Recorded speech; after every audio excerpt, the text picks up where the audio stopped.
Bien, merci d'être présent pour ce, il me semble, 3e conseil municipal de cette année. Alors, en communication pour la présence, sont absents ayant donné procuration. Madame Klein à Madame Bettinger, Monsieur Brem à Monsieur Lauer, Madame Schweitzer, ah, c'est pas marqué. Ah, Madame Becker, merci. Madame Stelmazik à Madame Boratia et Madame Pili à Monsieur Wojciechowski. Et sera en retard Monsieur Elfenstein qui me donne procuration pendant son absence.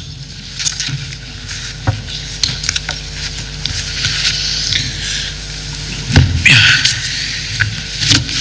Donc, point numéro 1, qui a été fait la communication. Point numéro 2,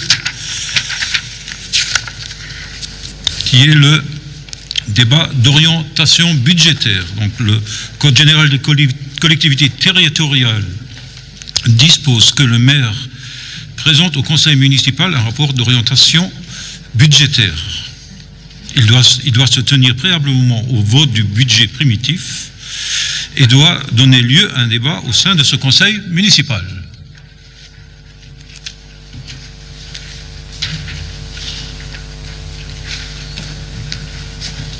Prenez place, monsieur Wojciechowski. Ah oui, tout va bien. Oui, bien sûr. Oui. Oui. C'est bien, vous êtes à l'heure. Avant l'heure. Je ne sais pas. Je ne sais pas. Monsieur le maire, il faut que vous annonciez qu'il y a un point supplémentaire. Ah oui. Ah oui. Ah oui.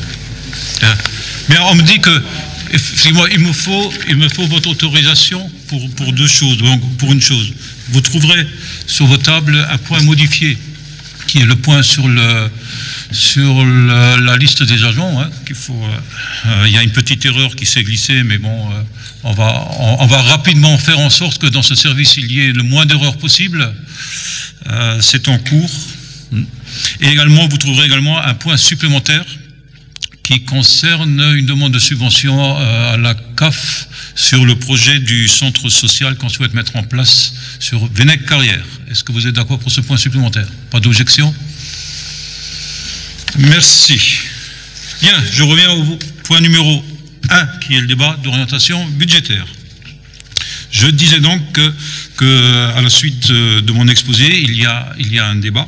Donc il faut un petit peu placer le contexte, hein, c'est comme ça dans le débat d'orientation budgétaire, contexte économique et social, international, national, qui est fortement marqué par la crise sanitaire et qui s'inscrit dans la durée et qui aura des conséquences économiques et humaines.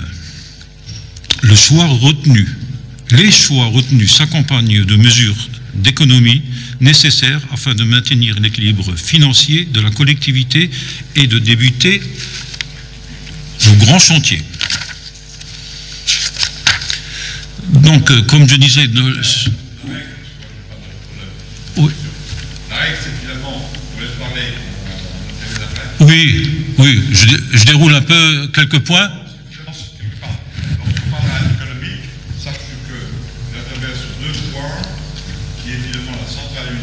Sur lequel, lorsque tu en parleras, parce que là-dedans... J'en parlerai pas, mais vous pourrez intervenir tout à l'heure. Ça ne me gêne pas du tout. Dans l'économique, je veux quelque part qu'on intervienne ensemble. Hein, alors, le sens, si on commence déjà le débat, vous interviendrez tout à l'heure, M. Wojciechowski, l'économie, c'est l'économie à faire sur notre budget. Ce n'est pas la compétence économique. Ce n'est pas dans ce sens-là. On est bien d'accord. Voilà. Donc, je continue. Donc, il y a le contexte général. Il faut relater, hein. Je vous passe un petit peu, vous l'avez lu, hein, bien entendu. Il y a la situation mondiale, la situation de la zone euro, en France, et bien sûr, un petit peu plus près de nous dans la loi de finances. Oui, M. Wojciechowski. Vous me dites quelque part, M. le maire, qu'il y a finalement la situation mondiale, je suis assez d'accord. Oui. Et il y a finalement cette situation qui est chez nous, que vous connaissez bien, qui s'appelle la centrale Émile Huchet. Oui. Alors, dans ce contexte, qui s'appelle finalement situation économique mondiale et centrale à charbon. Je voudrais quelque part, bien évidemment, monsieur le maire, qui est un des anciens, bien évident cette centrale, qu'on n'aille pas accepter comme étant finalement argent comptant tout ce qui est dit ici ou là. Je pense qu'à un moment donné de l'histoire... avec tout le respect, je peux vous couper. Je pense que vous êtes hors sujet. Je pense que vous êtes hors sujet. Excusez-moi, mais... si. Je pense que vous êtes hors sujet. Moi, je pense quelque part qu'on est dans la situation économique mondiale. Tenez votre discours au débat d'orientation budgétaire de la CASAS samedi matin. Sommes dans la situation économique mondiale. Monsieur Wojciechowski, je vous retire votre parole, vous êtes hors sujet. Vous n'avez plus la parole. Si vous voulez continuer, je vous fais couper le micro. On est bien d'accord? Situation économique mondiale. Monsieur, coupez le micro à monsieur Wojciechowski.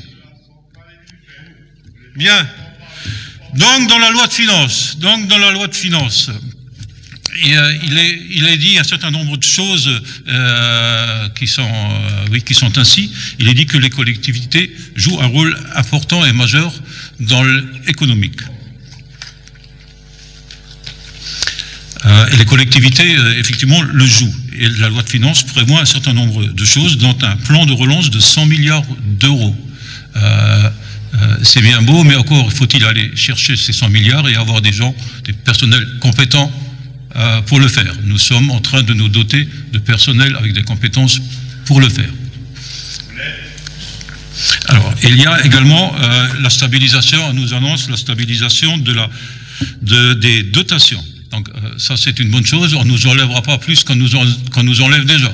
Au moins il y a ça.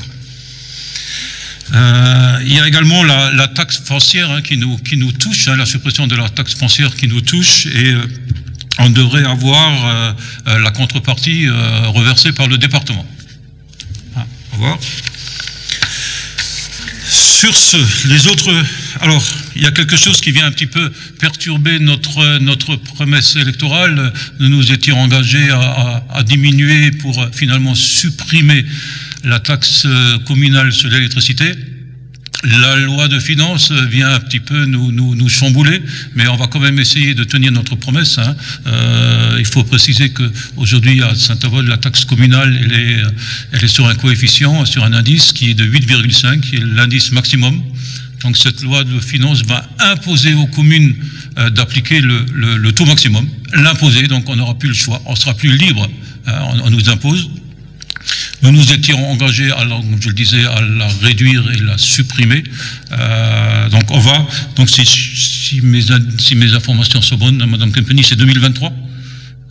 Jusqu'à 2023, il faut lisser jusqu'à 2023.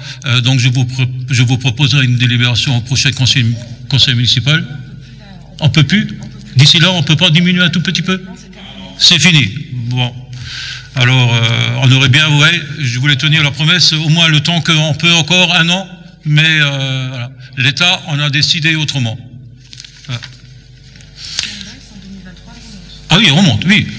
Bon, ça aurait été voilà. C'est pas grand-chose, ça aurait été 50 € sur les ménages sur une année. C'était l'effort qu'on voulait faire, mais c'est pas possible, c'est plus possible. Bien, la situation financière de la ville, vous avez une petite rétrospective de la période de 2014 à 2020. Ce qu'on peut remarquer vite fait, on ne va pas dans les chiffres, mais on reviendra dessus si vous avez des questions tout à l'heure. On peut noter notamment qu'il y a eu une baisse des dépenses de 2019 à 2020 un petit peu. Le personnel, légèrement sur le personnel, on a essayé de faire des efforts. Et si vous regardez le petit graphique qui est en dessous pour 2020, on voit que 58% du budget passe sur les frais de personnel. Donc si on veut faire des économies, c'est également sur ce poste-là qu'il faut le faire. Sur les évolutions des recettes de fonctionnement, ce qu'on peut remarquer, c'est qu'également entre 2019 et 2020, pour les impôts et taxes, il y a une baisse de 2 millions d'euros entre les 2 années-là. Alors ça vient de la compensation qu'on reçoit, des compensations qu'on reçoit de la CASAS, où on nous a enlevé pratiquement 2 millions d'euros. Voilà, on a dû faire avec, c'était un premier jet de... 729 000 € qui correspondent aux sapeurs-pompiers. de 700 000 euros, un peu plus, qui correspondait au SDIS, hein, puisque c'est plus la ville, c'est le SDIS, donc on nous a retiré ça. La ville, elle payait le SDIS et maintenant c'est ça, maintenant c'est la CASAS, hein, donc sur la compensation on nous le retire, et juste avant le vote du budget, on nous annonce qu'on nous supprime encore 1,3 million d'euros.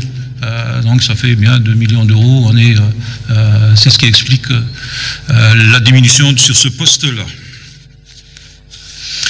Sur les dépenses réelles d'investissement, vous pouvez voir qu'on a diminué un petit peu, hein, on a essayé de limiter nos projets en 2020.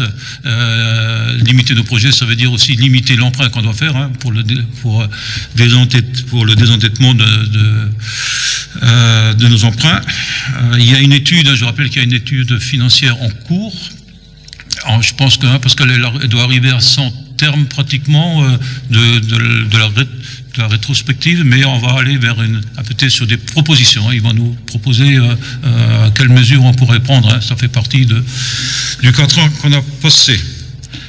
Mais si on regarde un petit peu le total des dépenses de 2014 à 2020, 6,6 millions, 5,8 millions, 4,3 millions, et qu'on lève la tête et on se dit mais où sont donc les grands projets depuis toutes ces années?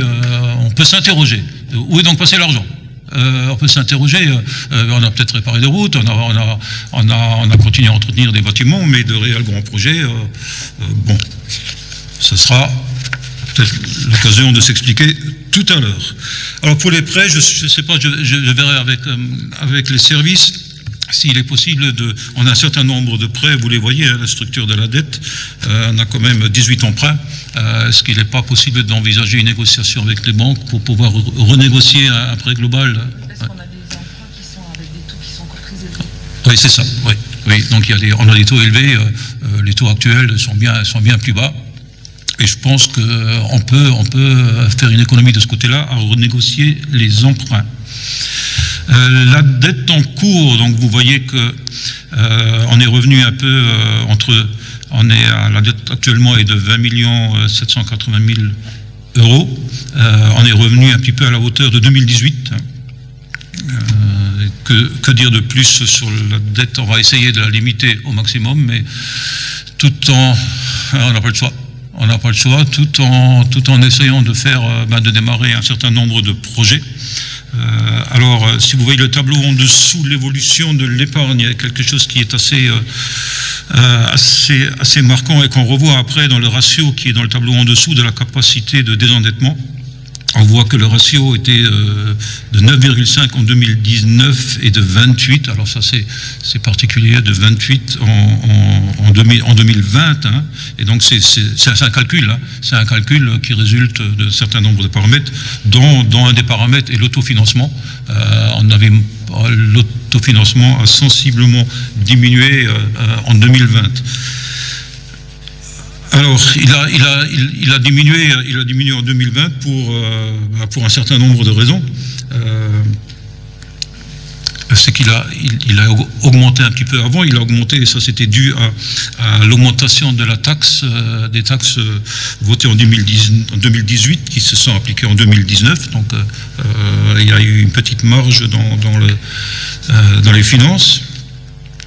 Et malheureusement, il y a eu la crise sanitaire qui arrive en 2020, qui a nécessité bien sûr des dépenses. Hein. Il fallait parer à l'urgence et à la protection de nos concitoyens. Mais certaines dépenses ont été vraiment irraisonnées. On a dépassé le pensable. D'ailleurs, pas qu'à la ville, hein, à la communauté d'agglomération également, ils s'en plaignent également. Et il nous faudra quelques exercices pour retrouver une certaine aisance de ce côté-là.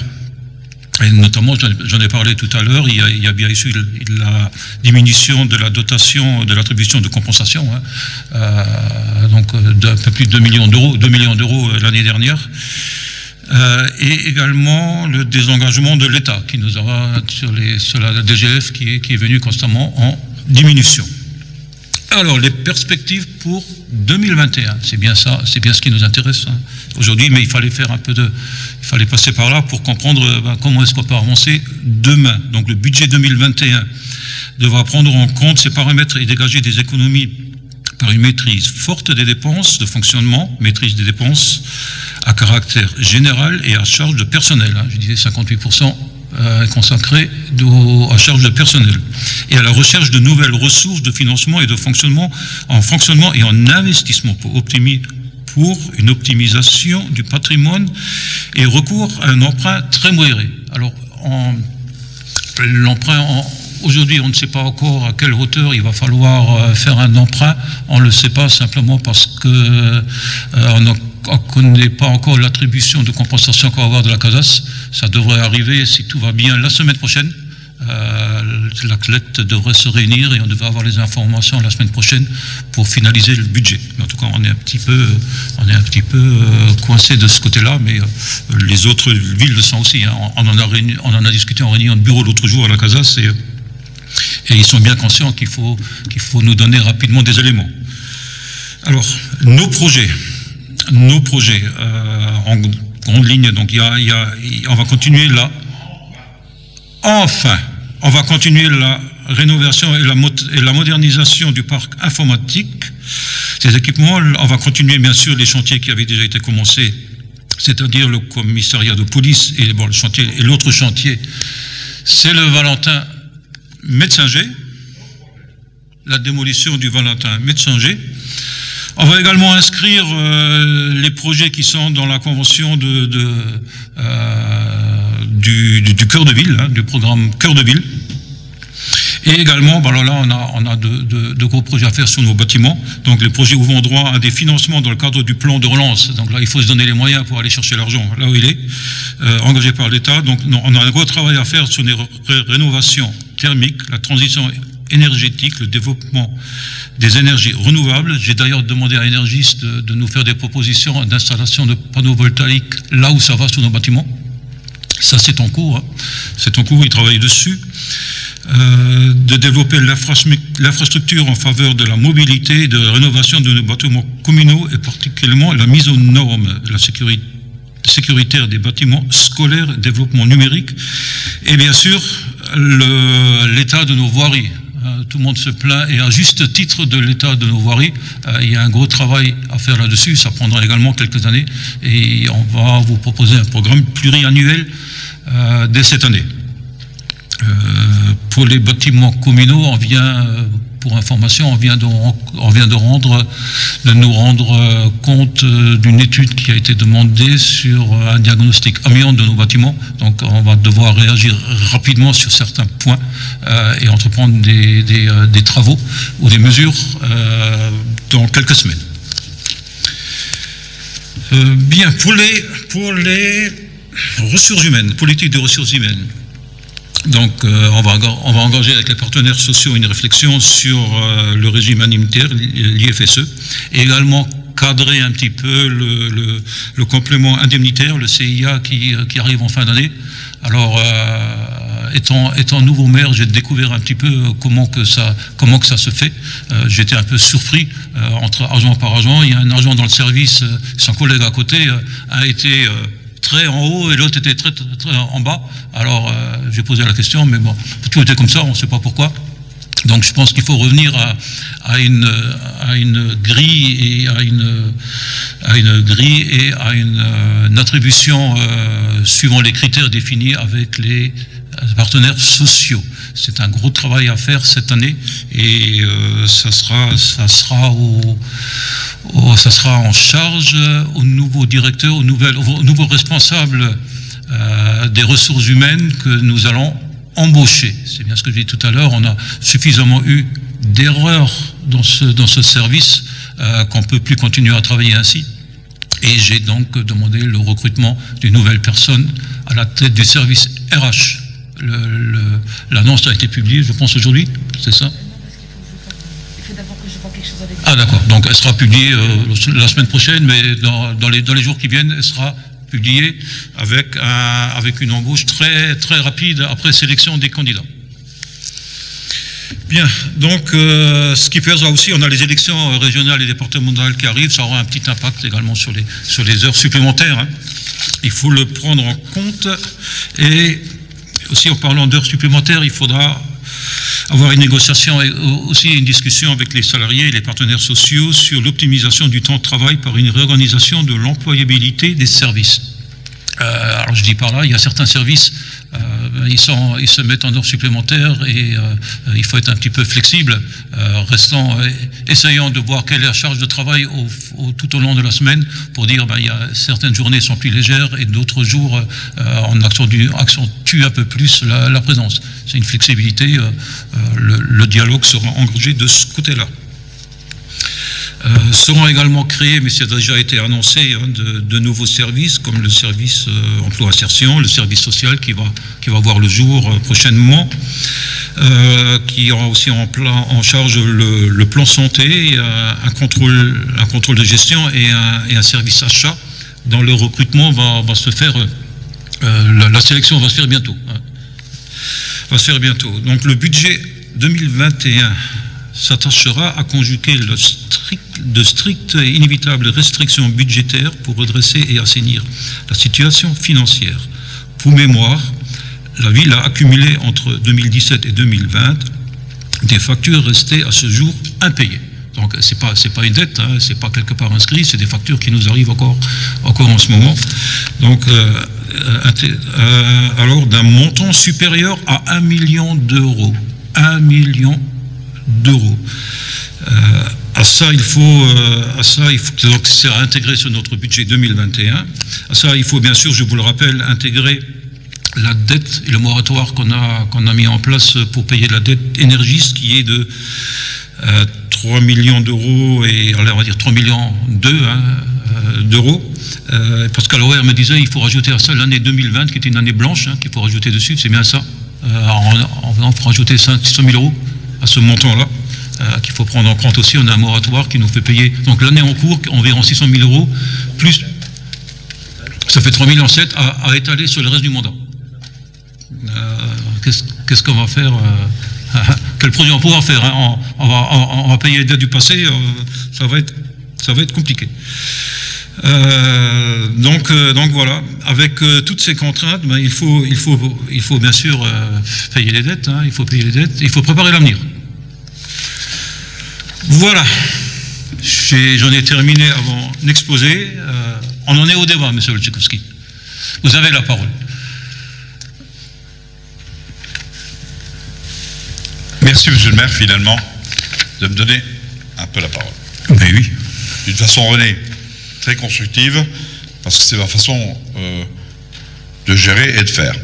Alors tu disais finalement, tout est très compliqué, on est bien d'accord, tout peut être très compliqué avec Énergis, mais tout avait été prêt pour faire en sorte que demain, Énergis soit plutôt, je dirais, un fer de lance de ce qui est important. Je suis pas d'accord. Je le dis, dans la CASAS et d'autres, Serge Lindé y était à l'époque, et je crois que c'est important quelque part qu'on y pense. Je suis pas d'accord. Chacun a son avis. Chacun a avis, hein. Voilà. Il y avait finalement un fer de lance pour les choses d'avenir, c'est comme ça. Monsieur le maire, vous m'avez interrompu tout à l'heure lorsque je parlais, bien évidemment, de la centrale Émile Huchet.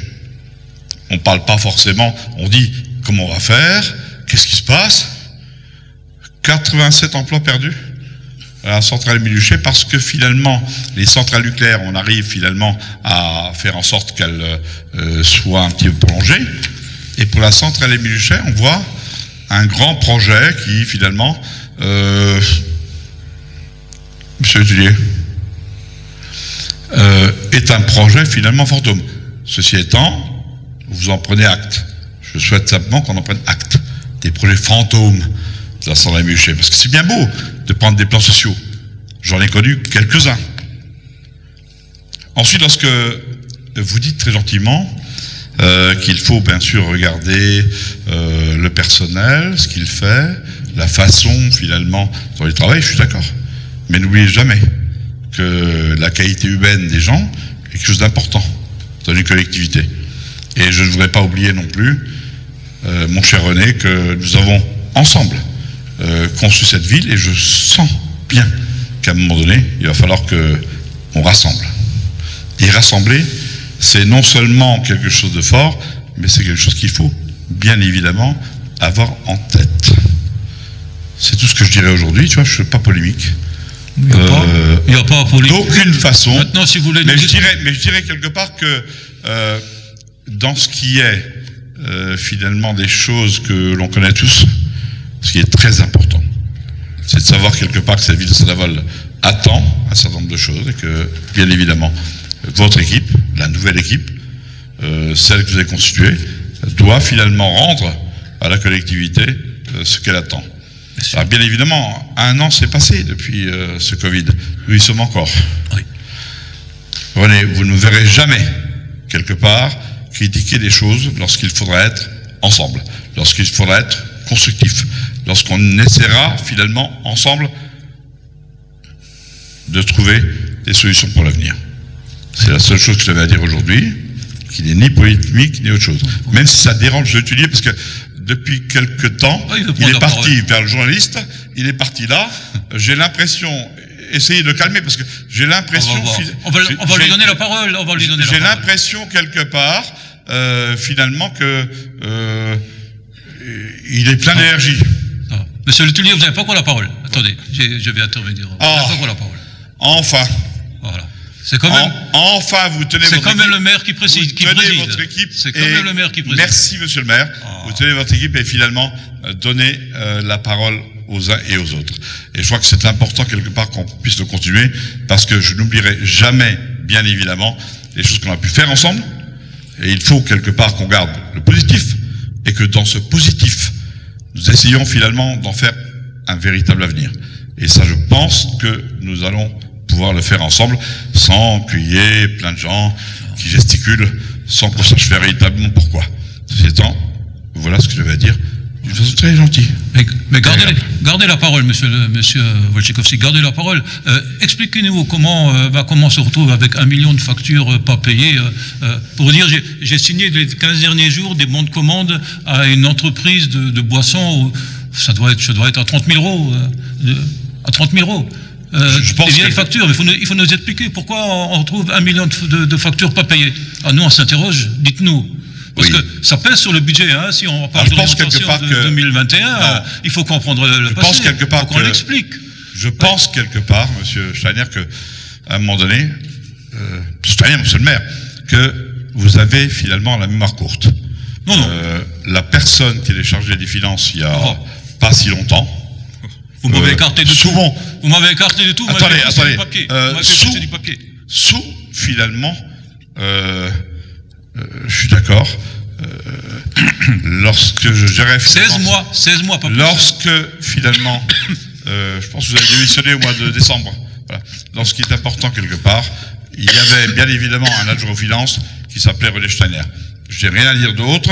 S'il y a des choses sur lesquelles vous souhaitez que je puisse finalement répondre, je répondrai avec un plus grand plaisir. Ah ben, répondez aux 1 million, ne me posez pas la question à moi, vous m'avez écarté. Grand plaisir. Voilà, vous me dites. Du tout, en toute transparence. Voilà.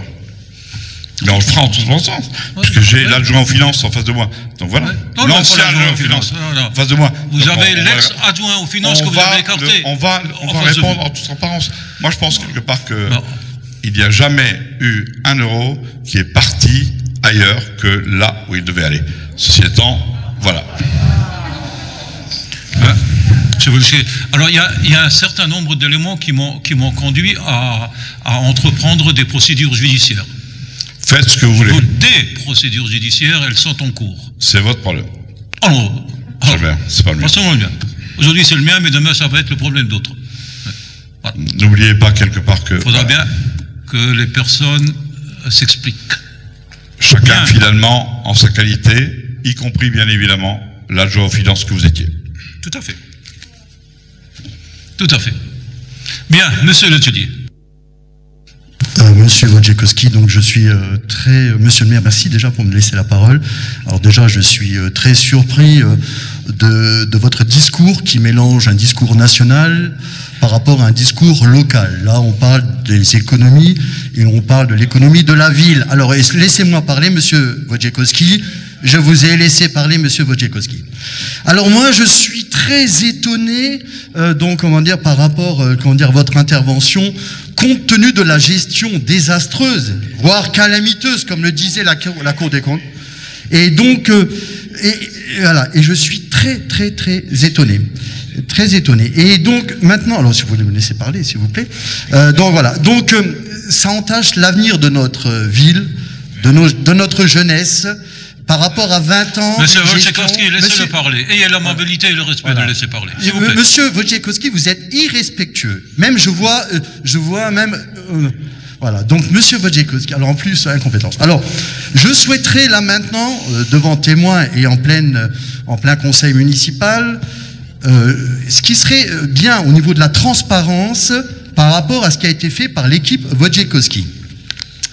Donc, ce qui serait, donc intéressant, c'est d'avoir, on a 1 million d'euros de dettes, enfin de factures qui n'ont pas été payées entre 2017 et 2020.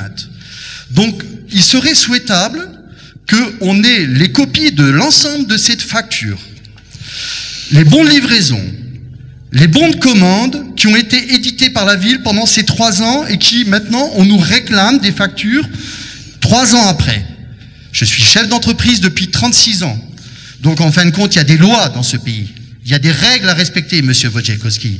Donc, c'est inadmissible qu'en fait, on nous réclame des factures qui datent de 2017, de 2018, et qu'ils arrivent seulement maintenant. Alors, écoutez, nous, en fait, on vient de démarrer. Ça fait 6 mois.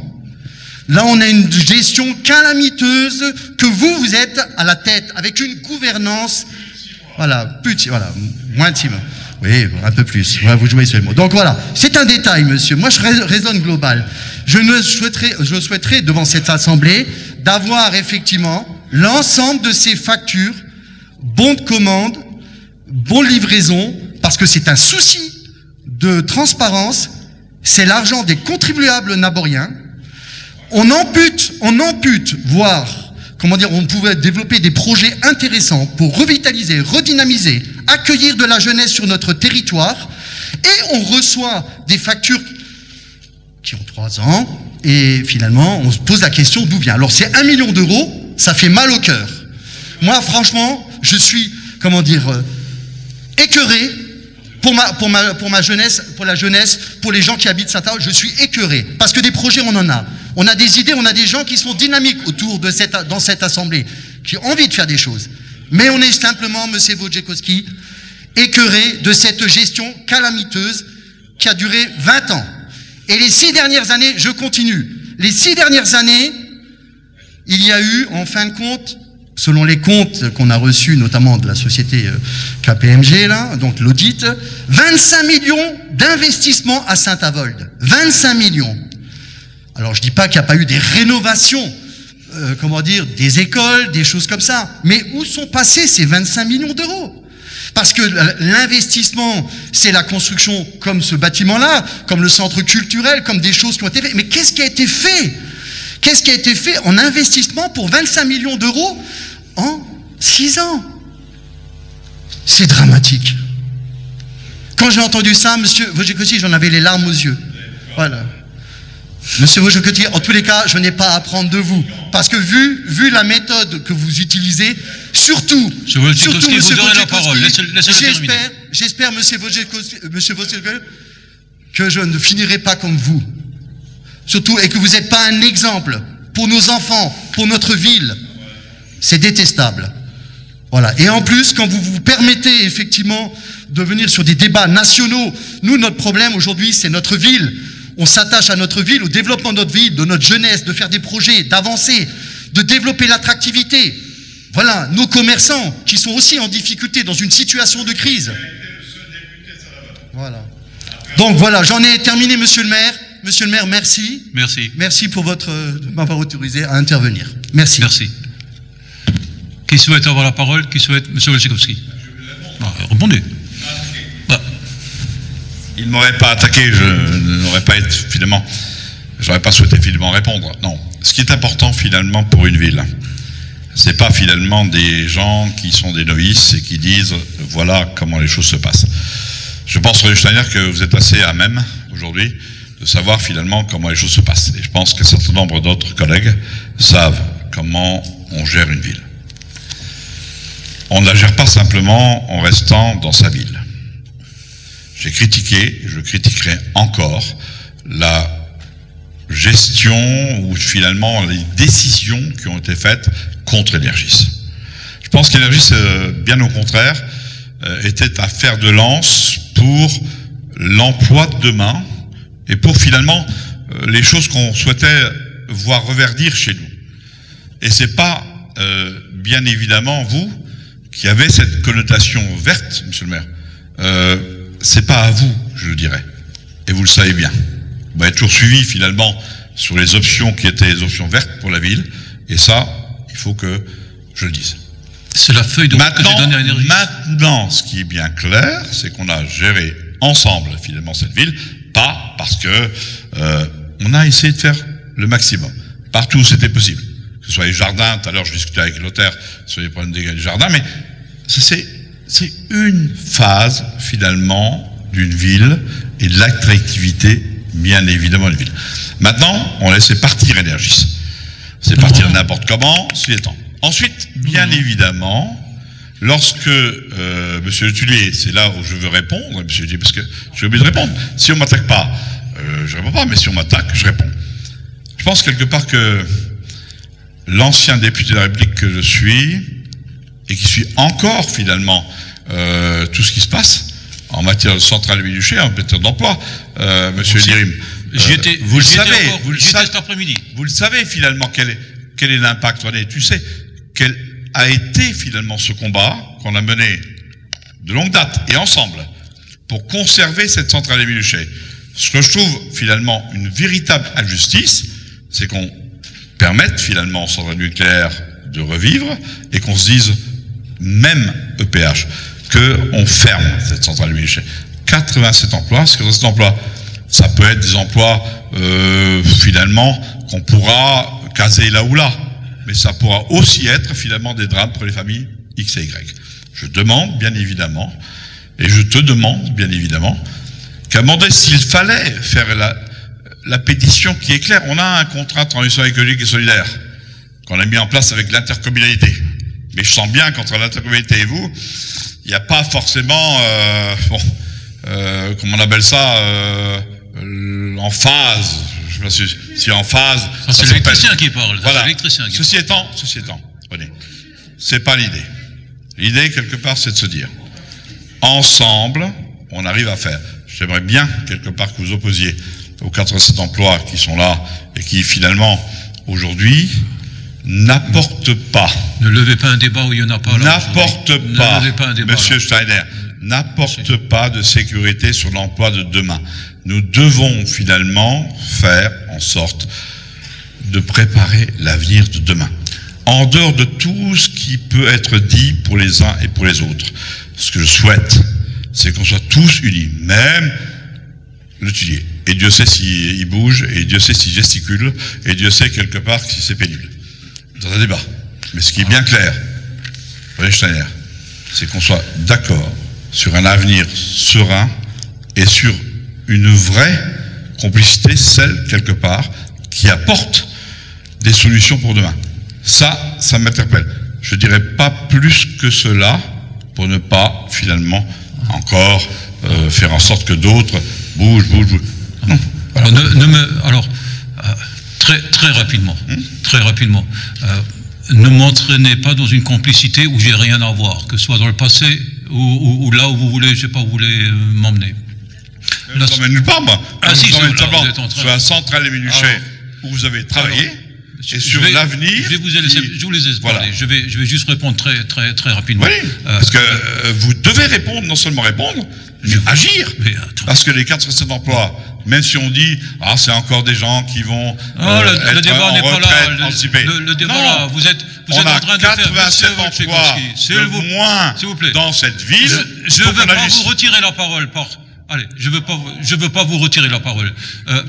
Pour venir sur l'industrialisation, et Monsieur le Premier adjoint va vous répondre, le vrai enjeu aujourd'hui est de réussir le projet de territoire. Ça, c'est le vrai enjeu. C'est pas se battre pour une décision politique qui date depuis bien longtemps. La fin du charbon, elle est annoncée. Il faut se battre pour les emplois de demain et la réindustrialisation de notre territoire. Nous devons devenir une terre d'hydrogène. Voilà où il faut aller aujourd'hui. Et nous devons nous donner les moyens de devenir une terre d'hydrogène. Il faut que la CASAS se donne les moyens et qu'elle montre qu'elle a de l'ambition. Là, il faut se battre. Et là, je suis avec mon équipe en phase. Même s'il faut le crier tout fort samedi matin à la CASAS, on sera en phase pour dire devenons une terre d'hydrogène, mais Monsieur le Président de la CASAS, donnez-vous les moyens, sinon on ne réussira pas. Comme il faut se donner les moyens pour le projet cœur de ville, sinon on ne réussira pas. Voilà. Ça. Oh, c'est départemental. Allez. Monsieur Ildirim, Monsieur Charles et Monsieur Goudig. Merci Monsieur le maire. Bonsoir Monsieur Wojciechowski, je vous remercie et soyez rassurés que nous tous ici, nous nous soucions des familles et des salariés qui sont sur la centrale Émile Huchet. Et pour vous dire, nous nous soucions tellement que nous avons interpellé Gaz et l'Énergie à ce sujet avec Monsieur le maire dès qu'on a été élu. La semaine d'après, nous avons rencontré Monsieur Mazalera. Je l'ai rencontré il y a 2 heures. Cet après-midi, il y a 2 heures, j'ai rencontré M. Mazalera. Donc, il nous a assuré qu'il accompagnerait tous les salariés pour une reconversion professionnelle. Et avec les entreprises qui vont s'installer ici, nous espérons un minimum de 150 emplois directs et 600 en indirect. Ça, c'est pour la partie centrale Émile Huchet. Je ne veux pas... Laissez-le parler, s'il vous plaît. Je ne veux pas étendre le débat ici parce que ça concerne la CASAS, le développement économique. En tout état de cause, nous sommes avec et derrière les salariés, nos salariés. Ce sont nos frères, nos parents, nos familles. On ne les laissera pas tomber, on est là. Ensuite, je suis depuis quelque temps en train de mettre en place une pépinière d'entreprise sur Fauchwiller dans la zone qui a été délaissée. Environ 35 emplois vont être créés bientôt. Et d'autres entreprises vont venir. Si vous nous soutenez dans ce sens-là, vous êtes bien sûr le bienvenu à nos commissions de développement économique. Je vous attends toujours. Concernant ce qui concerne la phase, alors est-ce qu'on est en phase avec la CASAS ou pas? Nous sommes dans une démocratie. On a des idées, des fois qui diffèrent, des fois qui convergent. Et croyez-moi que nous sommes en phase avec Monsieur le maire, toute notre équipe, et la CASAS pour le développement économique et l'attractivité de ce territoire. Merci. Voilà. Ah, c'est bon. Monsieur Charles. Merci Monsieur le maire. Alors moi j'ai un peu le tournis là. J'entends parler de 1 million, 3 millions, 25 millions. Ça fait beaucoup de millions, on jongle avec les millions. Il ne faut pas qu'on oublie que derrière ces millions, il y a 16 000 Naboriens derrière. Il y a des gens, des pères de famille, des mères de famille qui se sont levés tous les matins ou qui sont partis en poste de nuit pour financer tous ces millions. Je vais rejoindre Monsieur Le Tuilier sur la transparence. Effectivement, je pense qu'il faut même aller plus loin. Les Naboriens sont en droit de savoir qui a fait quoi et pour combien. Oui. C'est très important. Oui. Pourquoi je dis ça? C'est qu'effectivement, moi je reste persuadé que collectivement, on veut le bien de notre ville. Il y a des projets qui vont être lancés dans les années qui arrivent. Si c'est pour repartir avec la même bande d'incompétents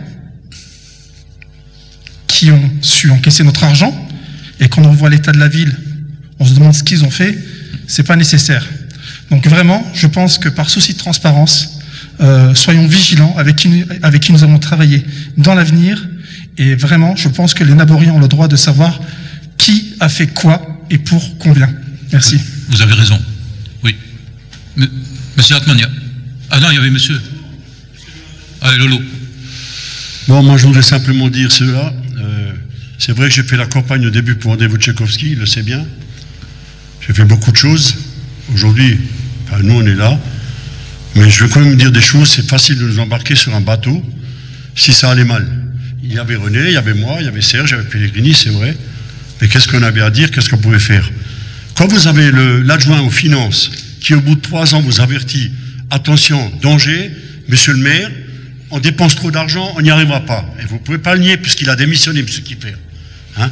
Après, c'était facile de mettre nez, adjoint aux finances, alors qu'il était adjoint à la vie associative, et vous le mettez là et vous lui fermez toutes les portes pour qu'il ne voie rien. Ça, je trouve anormal. Alors, moi, je regrette aujourd'hui, nous avons gagné parce qu'on s'est battu pour ça. Pour ce qui est de la centrale, je peux parler là-dessus parce que je suis un ancien mineur syndicaliste. Hein. Je sais que nous nous sommes battus pour avoir le pacte charbonnier. Personne n'arrive à voir ça. Un combat de 10 ans et on a gagné. Donc, on sait se battre pour notre région. La preuve, c'est que nos papis sont encore ici. Nous avons fait vivre la région avec tous ceux qui ont pu maintenant avoir un certain âge et d'être partis avec le pacte charbonnier. Voilà ce que je voulais dire. Je voulais, il ne faut pas nous incriminer tout le temps à nous. Nous, on essaie de se battre. Bon, c'est vrai qu'on est dans une situation financière très difficile, très très difficile. Il va falloir la remonter. Il y a des gens qui vont subir, il y a des associations qui vont subir, mais c'est pas de notre faute à nous. Nous devons faire des économies et je crois que ça se comprend, ça. Voilà ce que j'avais à dire. Ouais. Monsieur Atmania. Merci, monsieur le maire. Je me permettrai d'intervenir peut-être sur un ton plus apaisé et en tous les cas, je l'espère, le débat d'orientation budgétaire ne mérite pas d'être, je dirais, la source de polémique. Vous avez un point de vue que vous présentez en tant que majorité. Moi, je me permets d'associer évidemment Valentine Boraccia, ma collègue, ainsi que Mireille Stelmazik, Nathalie Pili, à mon intervention du moment, qui présente clairement une autre vision de la collectivité. Monsieur Wojciechowski aussi Bien sûr, mais moi c'est de ça dont je veux vous parler, cette vision de la collectivité, de projet, de pluralité, d'avenir de la collectivité. Vous avez une vision de la collectivité, je vous le dis, qui n'est pas la mienne, qui n'est pas la nôtre, qui n'est pas une vision suffisamment ambitieuse et à la hauteur de la situation. En tous les cas, c'est mon point de vue et je me permets de l'exposer.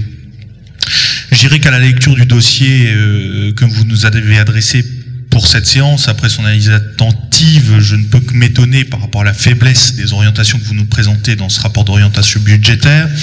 Je le dis, un manque de vision, un manque d'ambition, un manque de combativité pour notre territoire. Je ne regarde pas le passé, je regarde l'avenir, alors évidemment avec des sujets... L'avenir est fait du passé. Qui ne relèvent pas forcément de la compétence de la collectivité, mais qui nous impactent fortement tout de même. Aucune de vos promesses récentes ne se retrouve dans votre rapport d'orientation budgétaire. Vous avez parlé de la voirie. Je ne trouve que quelque chose de circonstanciel finalement. Je ne vois pas d'orientation forte, d'orientation claire sur le commerce de cœur de ville. Aujourd'hui, vous savez, on peut invoquer des mots-clés, on peut faire une suite, attractivité, proximité, on est là pour les commerces, c'est très bien, de très bonnes volontés, de très bonnes intentions. J'attends les actes. Je vous prends d'ailleurs à témoin, et le journaliste qui est présent ici dans cette salle, le 6 novembre, vous êtes exprimé, vous, René Steiner, maire de Saint-Avold, dans les colonnes du Républicain Lorrain, en disant que vous feriez un effort sur le mois de novembre, notamment pour les factures d'énergie, sa destination des commerçants. Il n'en a rien été. Vous avez dit que... C'est en cours. En tous les cas, vous aviez promis pour le mois de... Je me permets de continuer, mais... vous étiez engagé, pour l'instant, rien n'est fait. De même, vous étiez engagé sur une aide concrète aux commerçants. Elle n'existe pas aujourd'hui. Vous parlez d'une optimisation sur la question des ressources humaines, d'une optimisation du personnel. Je ne vois rien dans le rapport d'orientation budgétaire sur la formation du personnel, que vous nous avez pourtant érigé comme une nécessité absolue. Or, elle ne paraît pas dans le rapport d'orientation budgétaire. Simple erreur, ou oubli, ou erreur stratégique. Par ailleurs, la prime de fin d'année, vous me dites vous découvrez, j'ai du mal à vous croire. Vous ne voulez pas vous laisser embarquer. Moi, je considère que vous étiez premier adjoint et adjoint au personnel de 2017 à 2020. Vous avez forcément dû voir des choses. Et bizarrement, c'est pile poil cette période où tout est parti en catastrophe totale et complète. Donc c'est quand même extrêmement bizarre. Sur le scolaire, qui est d'une des compétences majeures de la collectivité, où est l'ambition pour les enfants de Saint-Avold? Où est-ce qu'on parle de moyens supplémentaires pour l'éducation? Où est-ce qu'on parle de moyens supplémentaires pour les écoles, sur la numérisation, sur des projets, je dirais, peut-être d'internationalisation, qui sont des projets de demain dans une zone frontalière comme nous le sommes? C'est important, ça, pour la collectivité. On n'y voit rien. La culture totale absente de ce rapport d'orientation budgétaire, aucun investissement majeur que vous nous tracez, alors que le conservatoire est d'ailleurs toujours fermé. Sur le plan de relance, évidemment, je pense que vous avez raison de vous saisir des financements de l'État, notamment sur la rénovation thermique des bâtiments publics, on est bien d'accord, et sur les autres subventions que vous pourriez obtenir dans ce cadre. Mais encore faut-il avoir, je dirais, une orientation claire, des projets clairs, auxquels vous ferez concorder des financements complémentaires de l'État. Mais c'est pas l'inverse. On ne fait pas ces projets en fonction des subventions existantes. Finalement, aucune révolution dans ce que vous nous présentez. Un des sujets qui a été fortement débattu, le sujet de la régie. Alors certes, c'est un budget annexe de la collectivité. La régie est une annexe de la collectivité, mais j'ai entendu... Pas du tout. Alors, pas du tout.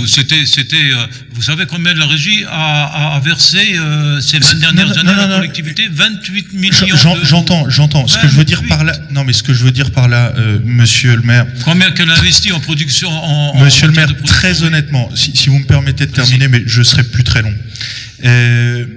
Je vous dirais, moi, en tous les cas, dans ce que j'ai entendu des attaques en règle contre la régie, mais je n'ai pas entendu d'orientation forte. De la part de qui? D'orientation d'avenir. Non, pardon, non, monsieur, je peux vous répondre sur tous les points, mais je ne peux pas vous laisser dire des attaques en règle contre la régie. Si vous me le permettez. Précisez, parce que là, je ne comprends pas. Je comprends pas, non. Alors, si vous me permettez juste de terminer, et puis évidemment, je suppose que vous pourrez me répondre, et réciproquement, ainsi que les élus de votre majorité que je n'ai pas interrompu pendant leur intervention propre. Pour la suite, on nous décrivait une ville au bord de la catastrophe. Une des premières décisions que vous avez prises en 2020, c'est de contracter un emprunt d'1,8 million d'euros. Cette année, vous recontractez un emprunt supplémentaire. J'espère qu'il sera mesuré. En tous les cas, je serai très attentif à cela. Vous nous parlez de dettes consenties sur les dernières années. C'est vous qui avez présenté les emprunts entre 2017 et 2020. Vous auriez pu y renoncer si vous n'y étiez pas d'accord.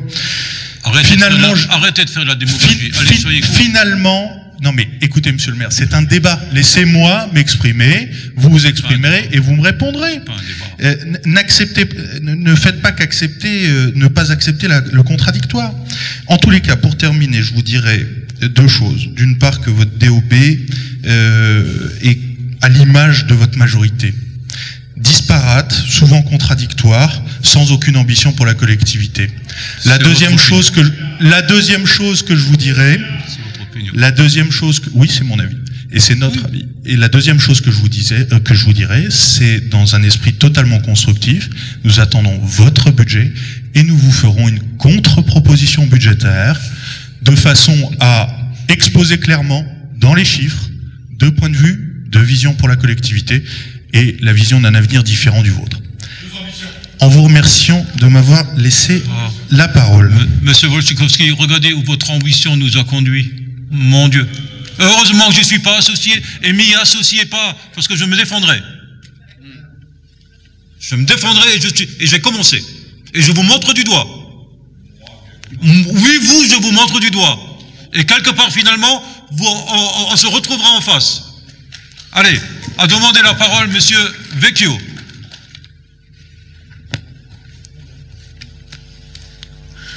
Merci, monsieur le maire, de donner la parole. Donc, de manière sereine. Ce matin, je me suis levé et on a participé à la permanence des aides sociales du CCAS. C'est pour cela que je me suis levé ce matin. Le nombre de gens qui demandent des aides sociales. Le nombre de gens acculés par les loyers non payés, les factures d'énergie non payées, n'ont pas grand-chose à se mettre dans le frigo. Ça, effectivement, c'est un des axes majeurs de la municipalité. Et les personnes qui étaient là autour de la table ont réagi de la même manière que moi.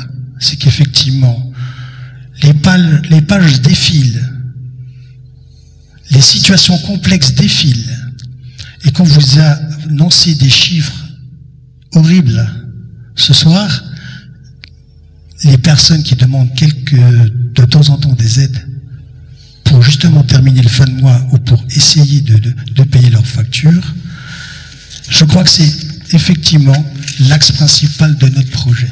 Et le projet, je trouve bien qu'il faut développer le côté économique, il y a le côté aide à la personne, et effectivement, ne donnons pas le tournis aux personnes, ne faites pas entendre tout et n'importe quoi, parce que les gens ne comprennent pas quand à un moment donné, ils sont face à une demande d'aide, parce que c'est vital pour eux, et qu'au-dessus de tout, il y a des projets, des chiffres qui apparaissent, qui seront demain dans la presse.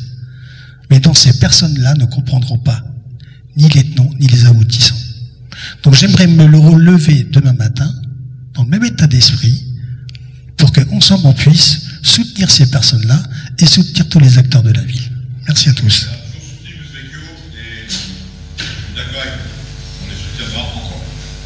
Bien. Qui demande la parole? Monsieur Laurent.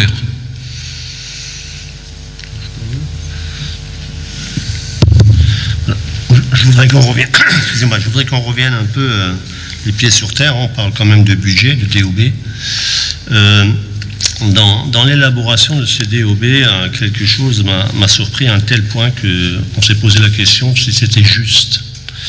On a calculé en fait en nombre d'années la capacité d'endettement de la ville. Alors tenez-vous bien, en 2019, elle était à 9 années et demie. En 2020, elle triple, elle a 28,17 années. Je ne sais pas si ce calcul était juste, on s'est interpellés tous les deux, Madame Campeny, pour savoir si effectivement on n'avait pas fait une erreur de calcul, que même la trésorerie principale a vérifié ce chiffre et l'a confirmé. Donc, j'ai un problème, moi, avec ce chiffre-là qui me traduit une insincérité des comptes des années passées. Et je le précise et je le redirai, s'il le faut, les comptes qui ont été signés en 2018, en 2019, n'ont pas été sincères. Pour simple exemple, la régie d'électricité de Saint-Avold, en 2018 et 2019, ont fait un investissement pour la ville de Saint-Avold de 849 257 €, qui n'ont jamais été inscrits dans les comptes de la ville. Dans le budget de fonctionnement de 2016 à 2020, tenez-vous bien, 2 327 065 € qui n'ont jamais été inscrits dans les comptes de la ville. Donc voilà, la responsabilité ne m'appartient pas de démontrer qu'effectivement il y a eu une erreur comptable ou pas, mais en tous les cas, le constat est fait. Et à partir de ce constat, il faut se donner maintenant les moyens de redresser cette situation. J'ai entendu de beaux projets, de choses qui ne seraient pas à faire ou qui ne pourraient pas être faites. Je pense que la première des choses, c'est la sincérité des comptes. Avant de vouloir faire quoi que ce soit pour qu'on puisse avancer de façon cohérente et organisée. Donc voilà, c'est mon projet, c'est notre projet. Par rapport au peu de choses qui nous restera à faire, compte tenu que l'investissement, il est déjà largement entamé. Voilà, c'est tout ce que je voulais vous préciser. Mais ce sont des chiffres qui ne sont pas inventés, ce sont des chiffres qui existent et qui se retraduiront dans le compte, dans le contrat, du moins dans le bilan primitif. Merci, monsieur le maire. Bien. Si je peux répondre très rapidement sur deux points à M. Atmania, je n'ai pas compris sa remarque sur l'attaque en règle d'Energis. Il faut nous expliquer ce que vous entendez par là. À mon avis, personne ici a a fait une attaque sur Energis, c'est loin de là. Hein. On dit tous, on est d'accord là-dessus, que Energis, c'est quelque chose, c'est un outil qu'il faut garder. C'est un outil qu'il faut défendre. La loi NOTRe, elle a enlevé une partie, hein, donc voilà. Voilà, elle nous a enlevé une partie, elle l'a mis à la CASAS, mais on dit bien régie d'électricité. Donc son cœur de métier, c'est l'électricité et le gaz. La feuille de route que j'ai donnée au président, c'est bien de développer la production d'électricité locale, la production verte. Et pourquoi verte? Parce que aujourd'hui, il faut se tourner vers les directives nationales, et il faut également avoir une TVA réduite pour pouvoir baisser la facture d'électricité des abonnés. Voilà où est l'enjeu d'Energis aujourd'hui. Alors je vois pas qui a attaqué Energis ici, ni M. Wojciechowski, non, ni nous. Donc j'ai pas compris votre remarque.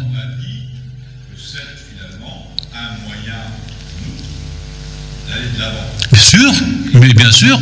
C'est finalement que cette régie, on puisse la soutenir à belle hauteur, notamment avec finalement cette centrale de demain. Alors si demain, et je l'espère, et c'est ce que j'ai également demandé au conseil d'administration d'Energis, de développer des projets en partenariat avec des partenaires qui peuvent être Gazelle Énergie, qui peuvent être Enes, qui peuvent être un certain nombre d'acteurs locaux. C'est avec eux qu'il faut créer l'emploi de demain. C'est là où il faut se battre. Et donc, précisez votre remarque, Monsieur Atmania. Après, deuxième remarque, vous nous dites, faut pas faire d'emprunt, mais il faut avoir de l'ambition, il faut faire de grands projets, mais il faut pas faire d'emprunt. Alors, donnez-nous la formule, nous on est preneurs. Bien. Alors qu'on a pratiquement plus d'autofinancement, sachez-le. Hein, et on paye 1 million de dettes. Je vais vous répondre sur les deux points. Sur la question d'Energis, quand vous parlez, et c'était le sens de ma remarque, quand vous dites il faut qu'on devienne un territoire d'hydrogène, oui, il faut qu'on crée des partenariats. Par exemple, vous me parlez d'Enes. La régie travaille déjà avec Enes. Vous le savez peut-être pas, mais la régie travaille déjà. Bien sûr que je le sais. Donc mais quand vous dites il nous faut un territoire d'hydrogène demain, il faut devenir. Oui. J'ai bien entendu. Il faut devenir. Je vous donnerai des exemples de territoires où ils sont capables de mettre 400 millions et ils deviennent des territoires d'énergie. Alors ils le font pas seuls. Évidemment. Et c'est une des réponses pour la deuxième question que vous me posez. Évidemment, j'ai pas dit qu'il fallait pas faire d'emprunt. J'ai dit je cherche une cohérence dans ce que vous me disiez, parce que soit vous me dites, la priorité des priorités, c'est ce que semble avancer M. Lauer, que je comprends, c'est l'assainissement des finances publiques. Et à ce moment-là, et les urgences des travaux, comme je l'ai précisé. À ce moment-là, le recours à l'emprunt, c'est niette.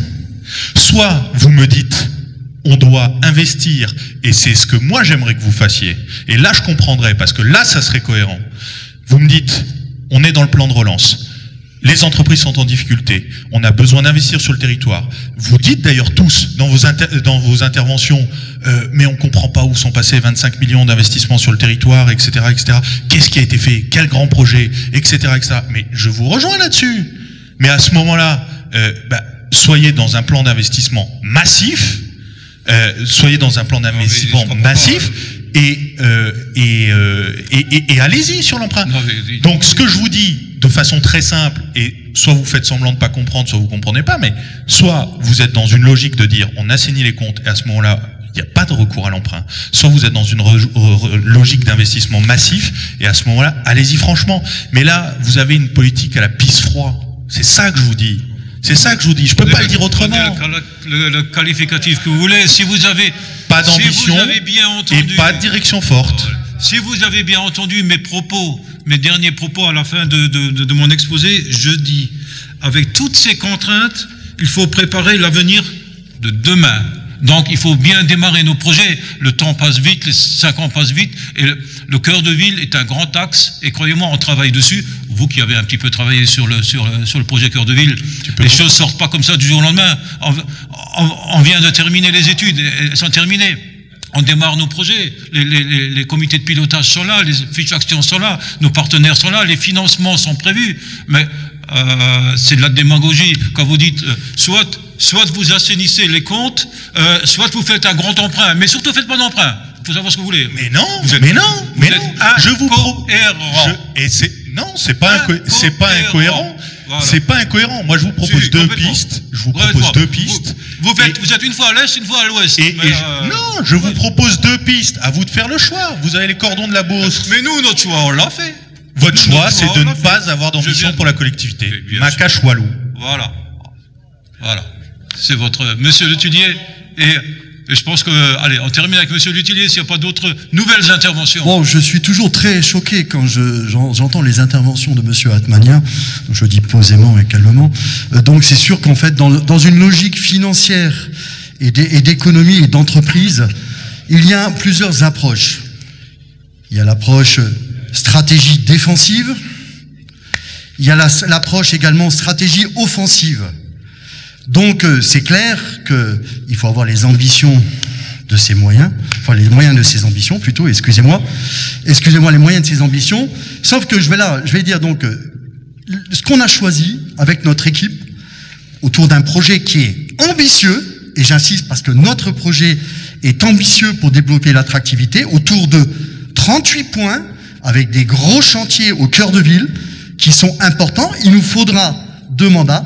La stratégie défensive, si on fait que ça, on ne pourra pas avancer. Donc on va faire appel à l'aide financière, effectivement, par rapport à des projets ambitieux. Alors je rappelle que l'ancienne municipalité a même pas été capable de faire les dossiers de subvention corrects. Même pas corrects, donc là-dessus. Un exemple, les peu de choses qui ont été faites dans l'action cœur de ville, comme par exemple le Wi-Fi public au parc. 100 000 €, on aurait pu avoir des aides de la DSIL à hauteur de 40 voire 60%, zéro. Le travail n'a pas été fait. Alors quand on nous parle de compétences, mais moi je suis attristé par le manque de compétences de l'ensemble de l'équipe d'opposition. Je vais parler aussi du FISAC. On parle du FISAC pour les commerçants, d'aider les commerçants. Vous le respectez, s'il vous plaît. Monsieur Atmania, Monsieur Wojciechowski. Laissez-le parler, vous donne la parole pour vous répondre. Le dossier, on a la lettre de l'État. Le dossier du FISAC a été mal fait, avec des mauvais arguments. On a la lettre, je l'ai d'ailleurs donnée aux journalistes ici présents. Donc, on me parlait toujours du FISAC en faisant le malin avec les commerçants. Je rappelle aussi... il y a des gens qui ont de la légitimité de parler d'entreprise ou d'économie et de parler du monde, de l'attractivité et du développement. Et puis il y a des gens qui démarrent dans la vie et qui vous donnent des leçons d'économie. Ils n'ont jamais monté d'entreprise. Ils n'ont jamais rien créé. Et ensuite, ils donnent la leçon. Alors écoutez, on se bat pour nos commerçants. On a choisi de faire un mixage entre une stratégie défensive et une stratégie offensive. Offensive dans le cadre de cœur de ville. Mais calmez-vous, mais je parle de vous. Mais de qui vous voulez que je parle? Mais de qui vous voulez que je parle? Alors moi je vous trouve quand même des fois gonflé dans vos propos.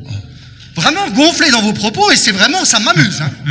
Donc voilà, parce que quelque part, il faut avoir la légitimité. Ouais. C'est lui qui a la parole. C'est lui qui a la parole. Le constat de l'échec, c'est pas notre échec. C'est votre échec. 20 ans d'échec. Voilà, donc c'est une catastrophe. Alors s'il vous plaît, soyez un peu humbles, travaillons ensemble, je suis d'accord, mais avec une opposition constructive. Constructive. Ne faites pas de la politique politicienne, vous êtes 2 grands experts de la politique politicienne. Nous, non. Nous, vous avez écouté Monsieur Vecchio, nous, c'est nos enfants, nos familles. Nous, on veut que notre territoire, nos enfants, nos familles vivent. Monsieur Wojciechowski, laissez-lui la parole. Voilà, c'est pas la même chose. Et je ne me présente pas aux élections et j'ai pas d'ambition politique, monsieur Vaud. Ah. J'ai juste, comment dire, je suis triste pour ma ville. Très triste pour ma ville. Bon, vous y pouvez rien, monsieur Atmania, mais vous avez rejoint une équipe, enfin, vous avez un monsieur qui est malheureusement pas à la hauteur et qui n'a pas été à la hauteur, qui nous a conduit dans la situation où nous sommes aujourd'hui. Voilà, bon, merci. Bon, Madame Boratia voulait la parole. Elle avait la main en même temps que monsieur Le Tullier. Voilà, bonsoir, je me permets d'intervenir. Vous savez que j'interviens très rarement et en fait, j'apprécie pas toujours ces conflits, ces règlements de compte, etc. Ce que je vois, moi, c'est un état des lieux actuel. Certes, il y a eu des choses qui ont été faites dans le passé, des bonnes, des moins bonnes, mais c'est un fait qu'on a une situation qui est actuelle, un état des lieux. On a une conjoncture qui est compliquée pour tout le monde.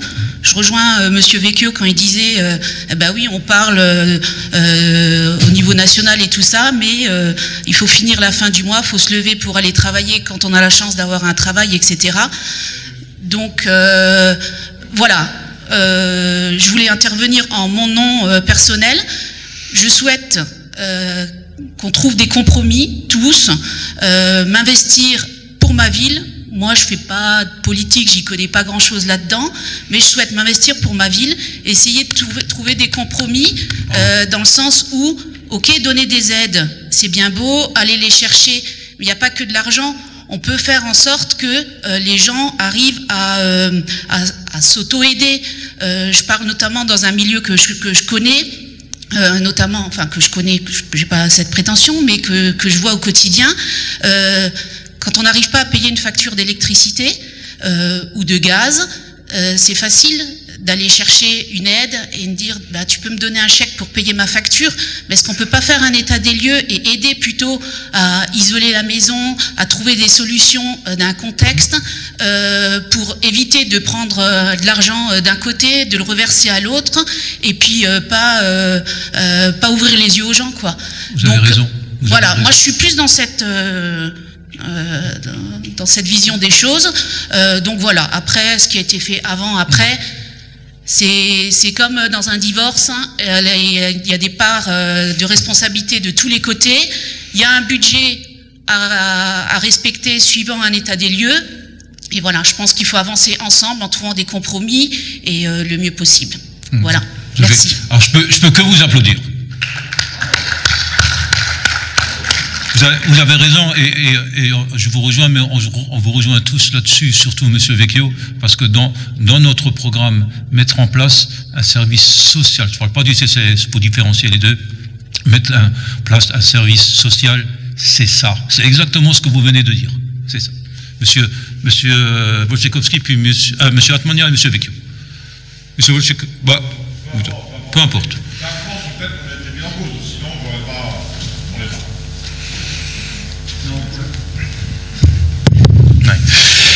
Non, je vais répondre clairement parce que j'étais pas du tout dans cette idée-là quand j'ai fait ma première intervention. D'ailleurs, je l'ai souligné au départ. Désolé de présenter une vision qui n'est pas la nôtre, qui n'est pas la vôtre. Monsieur Luthier, il va falloir arrêter.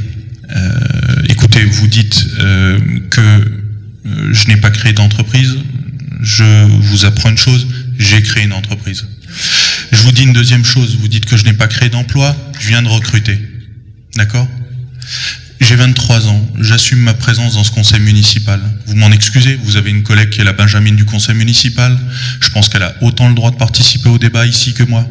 Il n'y a pas de procès en légitimité à faire. On est allé aux élections, il y a eu des voix qui ont été posées sur chacune des listes. C'est notre légitimité d'être présent ici et je tenais à le rappeler. Point à la ligne. Donc il n'y a pas de légitimité de parler d'un sujet ou d'un autre. À partir du moment où on a le droit d'être assis ici, on a la légitimité pour parler de tous les sujets. Si vous n'êtes pas d'accord avec ça, regardez-vous avec vous-même. Ensuite, vous me dites, vous êtes associés avec les uns et les autres, mais très bien. J'ai un collègue à côté de moi qui a critiqué en direct en disant machin. Il était sur la liste de qui ? Au premier tour, au second tour. Mais il faut arrêter de nous prendre pour des bœufs, quoi. Donc stop. Ouais, constructif parce qu'il est venu et qu'il a pris l'indemnité. Pourquoi pas ? Je suis constructif, je vous ai dit, je vous ferai une proposition de contre-budget avec des orientations claires, vous l'acceptez pas. Arrêtez d'attaquer les services sur ce qui s'est fait avant, d'accord ? Arrêtez d'attaquer les services sur ce qui s'est fait avant. Le monde existait avant votre vie, avant vous, avant votre vie, avant vous, et elle existera après. Donc arrêtez. C'est M. Atmandia qui a la parole. Donc, arrêtez clairement les attaques personnelles. Concentrez-vous sur les projets de la ville, et on verra quand vous aurez des résultats à présenter. Parce qu'aujourd'hui, quasiment 1 an après votre arrivée, les résultats, je les attends. Notamment dans le commerce. Vous arrivez difficilement à vous démerder avec une histoire de carton. Donc, avant de me faire des leçons, faites quelque chose sur le commerce, et on en reparlera. Vous vous trompez complètement. En vous remerciant. Vous vous trompez complètement, Monsieur Wojciechowski.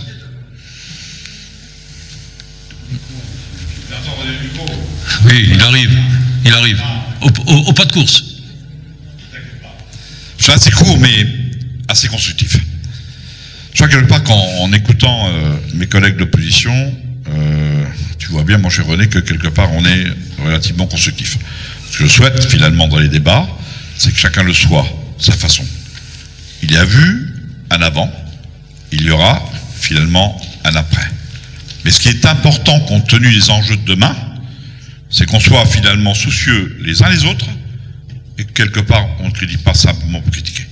Lorsque Gaëtan Vecchio dit bien évidemment que celui qui ne sait pas où aller manger, celui qui quelque part aujourd'hui ne sait pas où dormir, il a toujours eu, notaire, de tout temps finalement,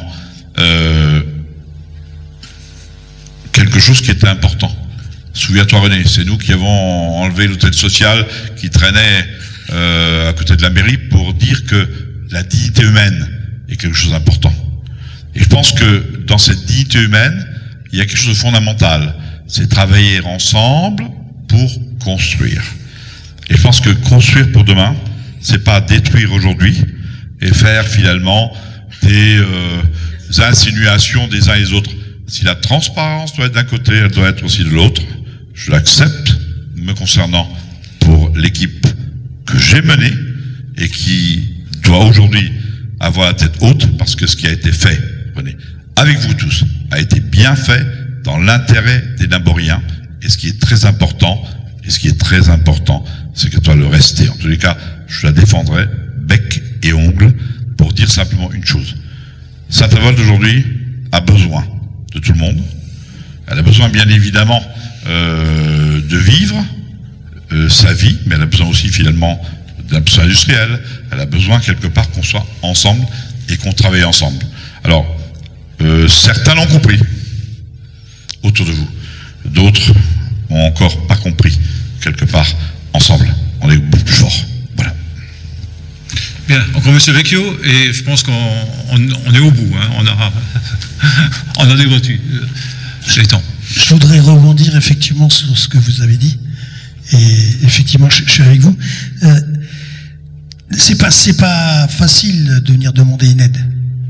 Personne. Vous nous direz en temps voulu ce que vous avez fait concernant toutes ces personnes-là qui avaient besoin de ces aides-là. Mais je suis d'accord pour mettre des mots sur les mots, mais qu'en même temps, effectivement, donner une aide, c'est pas aider les gens. C'est ponctuellement les faire avancer, mais il faut les aider à passer le pas. C'est-à-dire qu'effectivement, la GPU, la gestion de proximité urbaine, c'est travailler effectivement sur le côté énergétique du bâtiment, plutôt réduire la facture énergétique que de donner systématiquement une aide pour payer les factures d'énergie. C'est là, je suis d'accord avec vous. Donc c'est ça le nouveau service des affaires sociales. Il y a l'accent social concernant les aides et l'accompagnement des seniors, et puis il y a la porte d'entrée du service social. On va pouvoir travailler, attendez voir, juste une chose, et bien sûr le respect. Le respect c'est quoi? D'une part c'est l'égalité entre la femme et l'homme qui sera menée par Solène. Laissez-moi parler. Ensuite, c'est la prévention au quotidien. Laissez-le parler, alors taisez-vous tous les deux. Vous savez très bien que nous avons un quartier où il se passe effectivement beaucoup de choses en termes d'insécurité. On a sollicité effectivement la CASAS pour remettre en route le CISPD et Madame le sous-préfet concernant la sécurité de ce quartier-là. Donc il faut réactiver tous ces services-là et c'est la porte d'entrée de ce nouveau service des affaires sociales. Et puis bien sûr, travailler sur le pôle famille petite enfance qu'il va falloir effectivement activer. Parce que une chose est sûre, même si vous ne le voyez pas ni dans les écrits ni oralement, si on rate la petite enfance, on aura raté tout le reste. Et on ne regagnera pas les 2000 habitants que nous avons perdus, que vous avez perdus. Merci. Voilà. Bien. On aura le droit de faire, et puis, oui, encore une fois. Allez.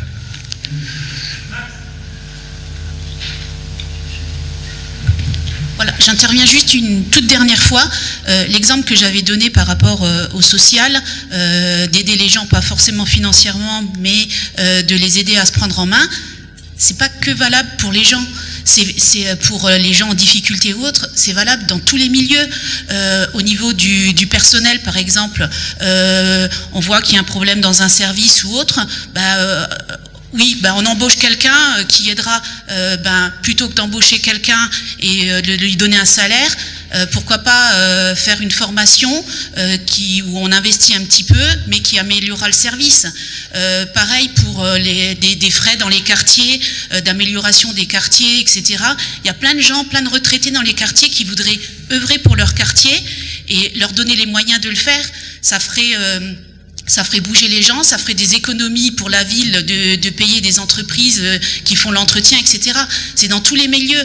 Je suis pour faire des compromis et qu'on n'ouvre pas forcément le porte-monnaie pour avancer. On peut intervenir chacun de son côté. C'est dans ce sens-là. Ce n'est pas que pour le social, c'est en règle générale, quoi. Voilà. Merci. Une petite précision. Merci. Bien. Point numéro 2. Point numéro 2. Alors, politique de la ville, taxe foncière sur les propriétés bâties. C'est M. Lauer qui a la parole. Maire. Alors, vu la loi numéro 2014-173, en date du 21 février 2014, modifiée, portant programmation par la ville et la cohésion sociale, vu l'article 1388 bis du Code général des impôts, disposant que les logements locatifs sociaux des organismes HLM bénéficient d'un abattement de la taxe foncière sur les propriétés bâties de 30% s'ils sont situés dans un quartier prioritaire de la politique de la ville pour la période allant de 2016 à 2022.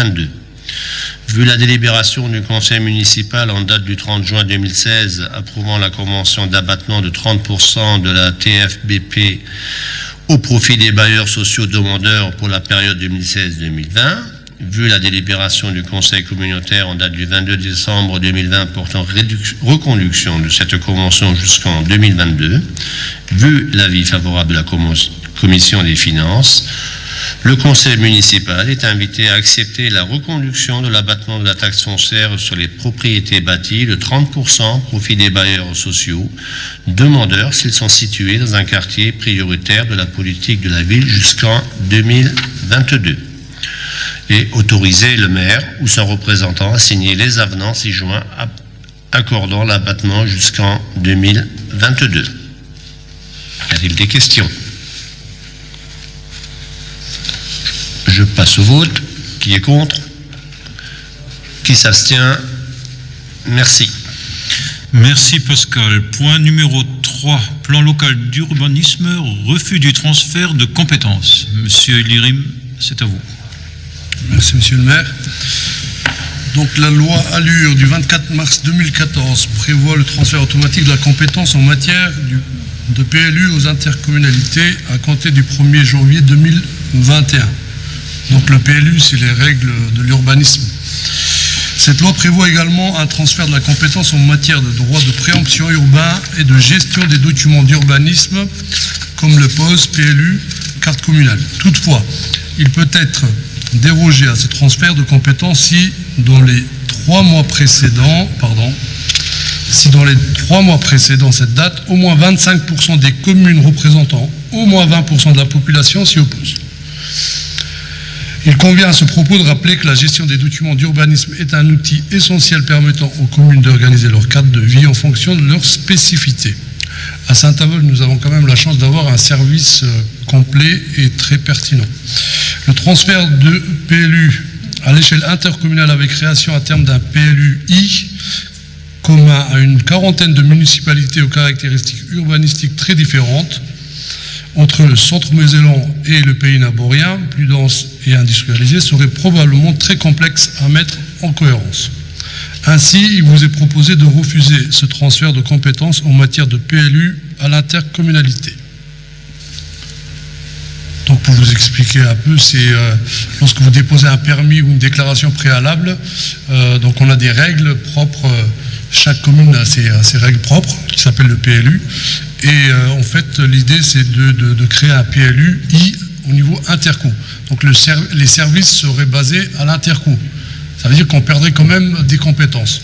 Donc tous les maires se sont vus à ce sujet. Je pense que la majorité des maires est contre ce transfert. Mais d'ici quelques années, ce sera obligatoire. À l'unanimité, ils sont contre le fait de transférer. Voilà. À l'unanimité. Y a-t-il des remarques, des questions? Je soumets au vote. Qui est contre? Qui s'abstient? Merci. Merci, monsieur le Premier adjoint. Vous gardez la parole pour un échange immobilier à intervenir rue de la Piscine. Merci, monsieur le maire. Donc, en mars 2015, la commune a cédé au SCI Jeanne et I2MCO, représentés par monsieur Charles Albani et Guy Dauphin, 2 parcelles situées rue de la Piscine, à Krummakervis et cadastré section 32, numéro 326 et 327, en vue de l'implantation d'un commerce. Les parcelles en question sont actuellement séparées par un terrain communal cadastré section 32, numéro 328, alors que l'opération projetée nécessite une seule et même unité foncière.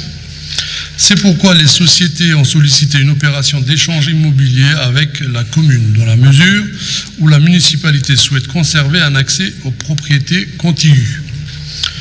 A noter qu'une servitude de passage de 2,50 m de large sera réalisée à partir de la rue de la Piscine, traversant le futur parking et prolongée par un chemin reliant la rue de l'Oratoire. La dite servitude sera à la charge exclusive du preneur. Ceci étant exposé, vos commissions foncières, finances immobilières vous proposent de désaffecter et déclasser du domaine public communal la parcelle cadastrée en question et d'acter l'échange immobilier à intervenir suivant. Donc, une parcelle communale d'environ 15 arts, 33 centiares à définir après arpentage et à détacher de la parcelle d'origine cadastrée d'une contenance de 19 arts 0,2 centiares, en échange d'une parcelle d'environ de 743 mètres carrés à définir après arpentage aussi, qui appartient à la SCI Jeanne et I2MCO. Donc de décider que l'échange en question se réalisera sans soult dans la mesure où les parcelles ont approximativement les mêmes valeurs, à savoir donc pour la parcelle communale, la valeur est de 3 € le mètre carré, soit environ 4 599 €. Et pour la parcelle appartenant à la SCI Jeanne, 743 mètres carrés, qui a une valeur de 5 € le mètre carré, soit environ 3 715. La différence de valeur au mètre carré, c'est du fait qu'il y a un terrain qui est constructible et le terrain communal n'est pas un terrain constructible. Donc ce sont toujours des valeurs qui sont estimées par les domaines. Donc, je vous demande d'autoriser, monsieur le maire, à comparaître à la signature de la servitude de passage visée ci-dessus, sachant que le fonds dominant sera le terrain objet de l'échange visé en cours de division et le fonds servant seront les parcelles cadastrées, sachant que l'aménagement du chemin se fera sur une largeur de 2,50 m et sera carrossable pour une circulation douce.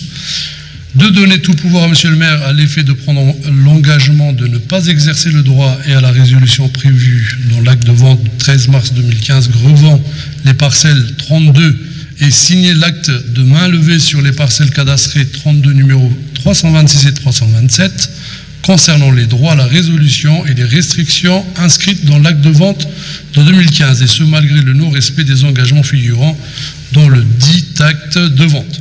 Autoriser monsieur le maire à signer l'acte d'échange, à intervenir et de le charger plus généralement de l'exécution de la présente délibération, sachant que les frais d'acte seront portés par les parties. Donc vous avez la carte à l'arrière du document. Donc, si vous avez des questions, des remarques sur cette affaire, sur ce point, monsieur Edmonia.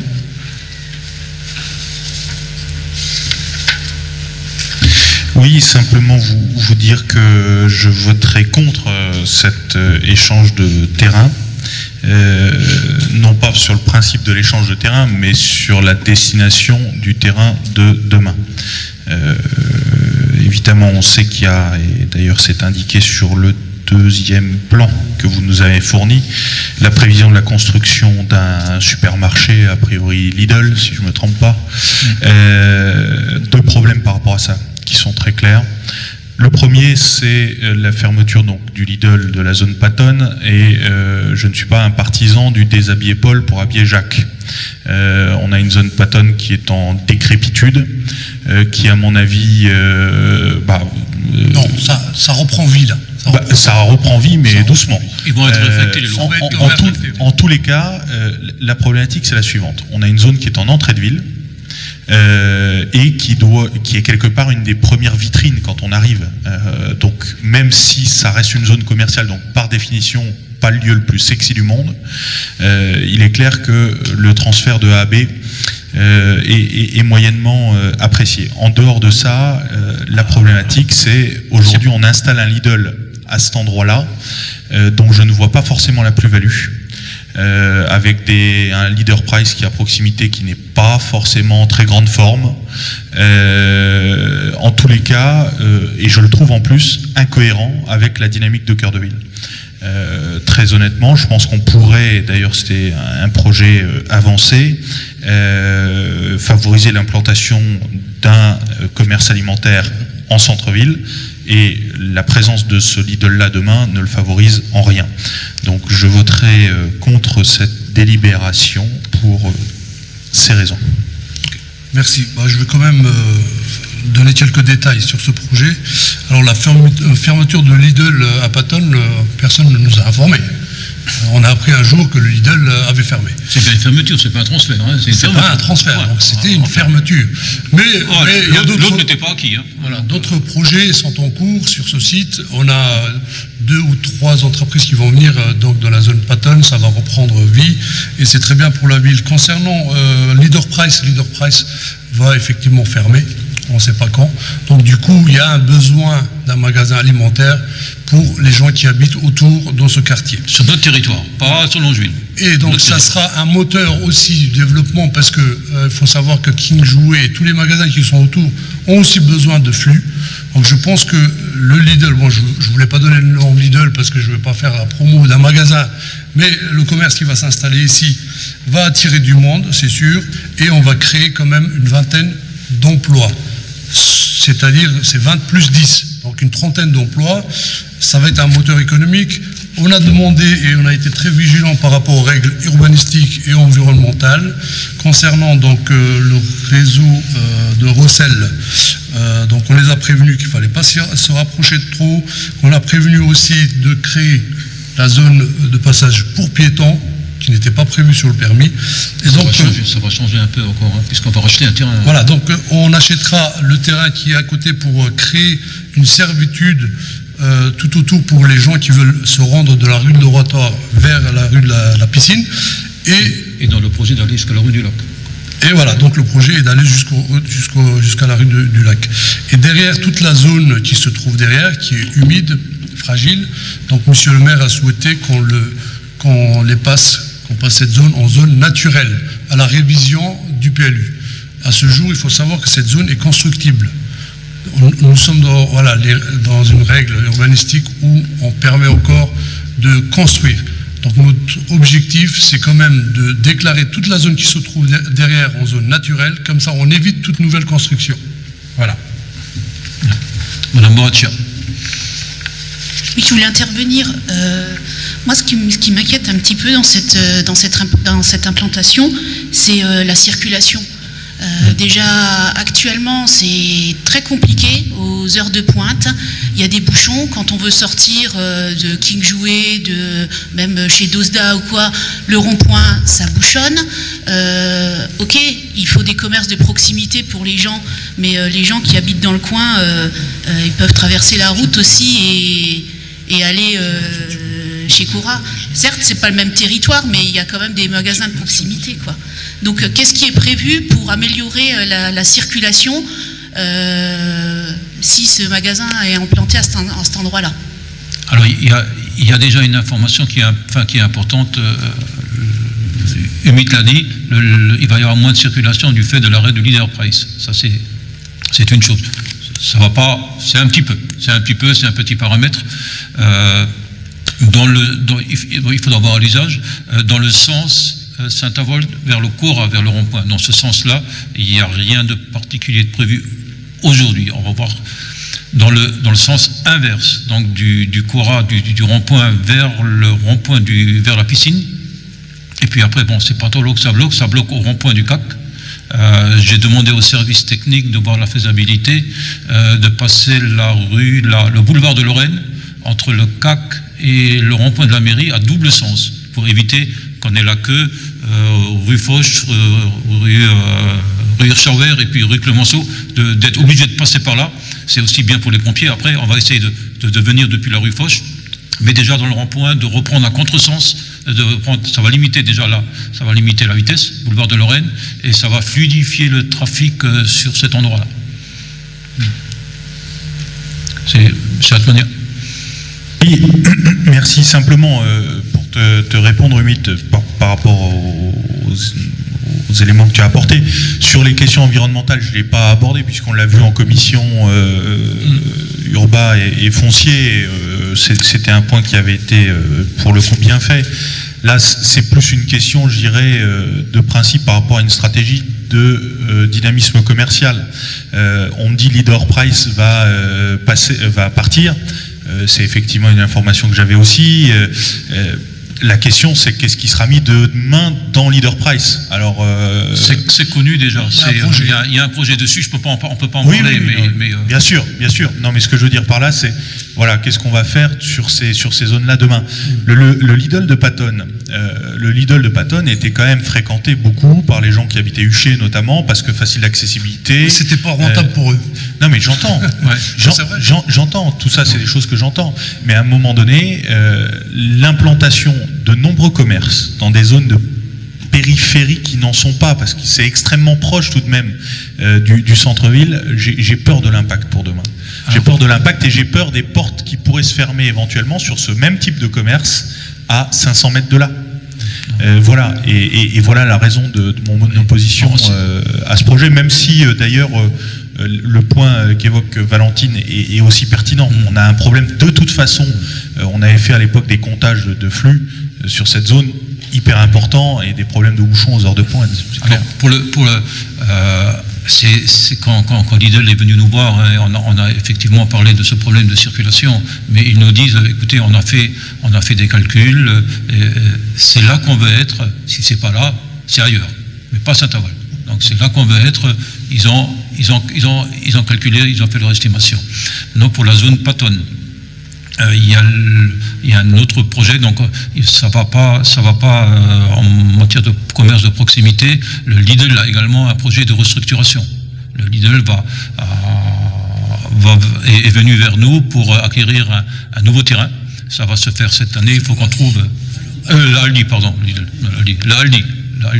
l'Aldi qui a ouvert sur la zone Patton, un projet d'un nouveau magasin.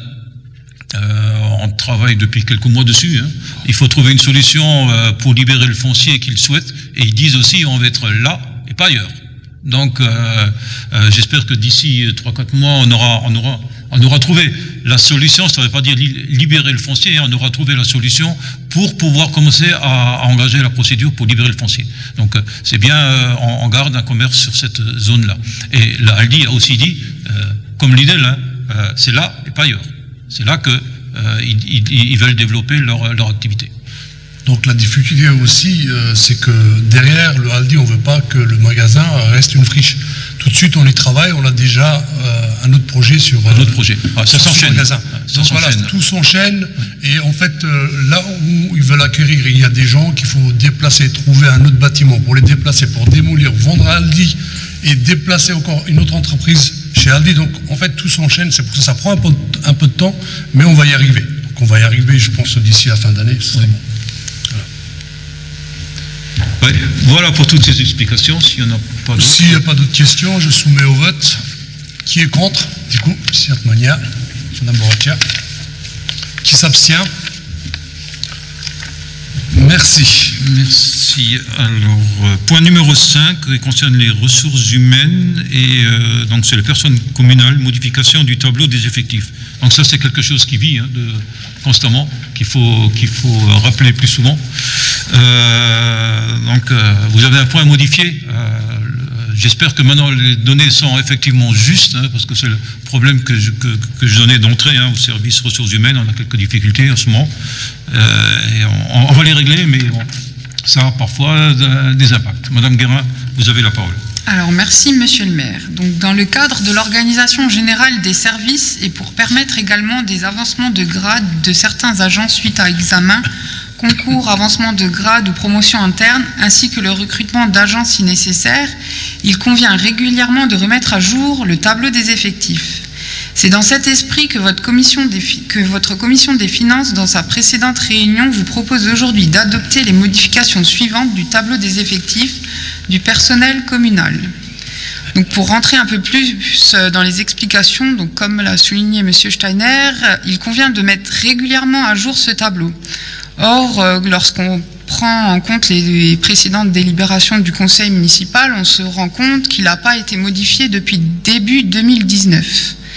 Donc pour le service actuellement, il faut remettre les choses au clair, ce qui n'est pas évident puisqu'en 2020, il y a eu bon nombre d'embauches et bon nombre de départs.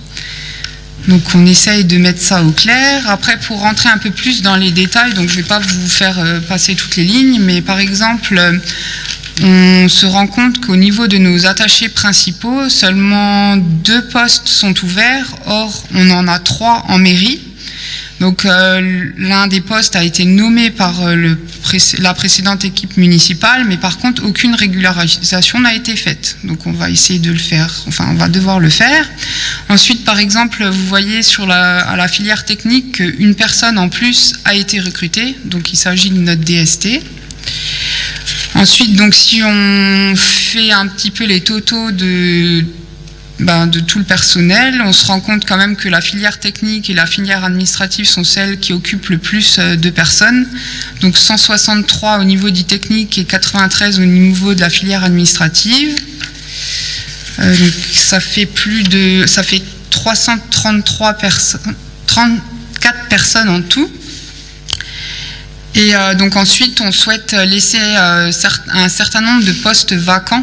Donc par exemple, quand vous promenez la filière administrative, donc sur le bas du tableau, donc simplement parce qu'on sait que c'est des postes où il va y avoir plus de mouvements qu'ailleurs.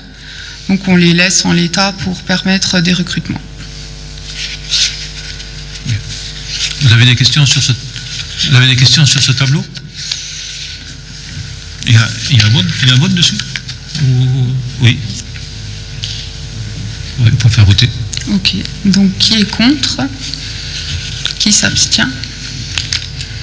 Merci, Madame l'adjointe. Alors, point supplémentaire qu'il s'agit de la convention avec la CAF pour une aide financière du démarrage du projet d'arrivée de l'ASBH pour obtenir l'agrément centre social sur Vénec-Carrière.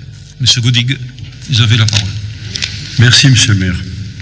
La commune de Saint-Avold a toujours pris en considération les problématiques sociales sur son territoire. En 2016, les quartiers prioritaires ont connu la fermeture du centre social géré par l'association Prévention, Animation, Insertion Sociale, dit le PIS, ce qui a entraîné une instabilité sur les questions sociales. Les premiers impactés sont les habitants de ce quartier qui s'interrogent à juste titre. Pour permettre une continuité des services sur le territoire de la commune de Saint-Avold, via la vie associative, le service de la vie associative a assuré les accueils collectifs des mineurs vers 2 sites, à savoir la Maison pour tous, située à la Carrière, et le foyer du Vénec. De cette analyse, la municipalité a pris la décision de garantir un service social pérenne afin de pouvoir répondre au mieux aux attentes de la vie sociale du quartier. Aujourd'hui, Monsieur le maire a donc fait le choix de soutenir un nouveau projet de centre social et d'en donner la gestion à terme à l'ASBH. avec une demande d'agrément auprès de la Caisse d'allocation familiale, dite la CAF, afin d'améliorer et renforcer les missions défendues par les centres sociaux. La CAF accompagne la collectivité pour élaborer le projet social qui répond aux principes et au cahier des charges de l'agrément centre social au service des familles. L'urgence de cette délibération est assujettie à la signature d'une convention d'objectifs et de financement qui doit être retournée à la CAF pour le 19 mars 2021, c'est-à-dire demain. L'objet de cette convention est d'aider la municipalité pour la mission préfiguration d'un projet social d'un montant de 20 474 €. Pour ce faire, il est demandé au conseil municipal d'autoriser à monsieur le maire à signer tous les documents, les liens avec ce projet du centre social, tels que convention, charte et avenant. Cette subvention sera inscrite au budget 2021 sur l'imputation chapitre 65-344, subvention de fonctionnement aux associations et aux autres interventions économiques. Y a-t-il des questions? Monsieur Atmania. Oui. Bon, d'abord, je vous rejoins sur la nécessité de la mise en place, ou de la remise en place plutôt, d'un service de centre social sur le quartier Carrière-Vennec, qui en a cruellement besoin. Dommage que ça passe en point supplémentaire. J'aurais bien aimé me pencher un tout petit peu plus sur la convention d'objectifs et de financement qui n'est pas... C'est une partie, hein, c'est juste pour pouvoir démarrer. Mais oui, j'entends sur la préfiguration. En tous les cas, bien évidemment, vous dire que je voterai pour cet objectif et cette convention de préfiguration. Je vais y arriver. Vous posez simplement la question de l'ASBH. Bon, qui est un acteur reconnu, j'entends, mais pourquoi particulièrement le choix de la SBH? Comment est-ce que vous en êtes venu à cette décision? Est-ce que vous avez consulté plusieurs acteurs sur le territoire? Alors, on a consulté 2 acteurs, mais on a surtout consulté des avis, et le premier avis, c'est l'avis du directeur de la CAF, qui me dit qu'il y a un certain nombre de compétences dans les uns et les autres, et que ceux qui étaient le plus qualifiés, alors on peut dire ce qu'on veut de la SBH, hein, ceux qui sont les plus qualifiés pour lui, c'est bien la SBH. Ils ont l'expérience, ils ont leur réseau, ils ont une capacité, c'est bien eux. Alors, j'anticipe déjà un petit peu sur la façon dont on va monter le projet. Hein. On va monter le projet. On va mettre à la disposition de la SBH. Donc ils vont venir avec leur personnel, mais pas tout le personnel. C'est un projet qui était déjà en cours, mais depuis des années. Hein. Il y a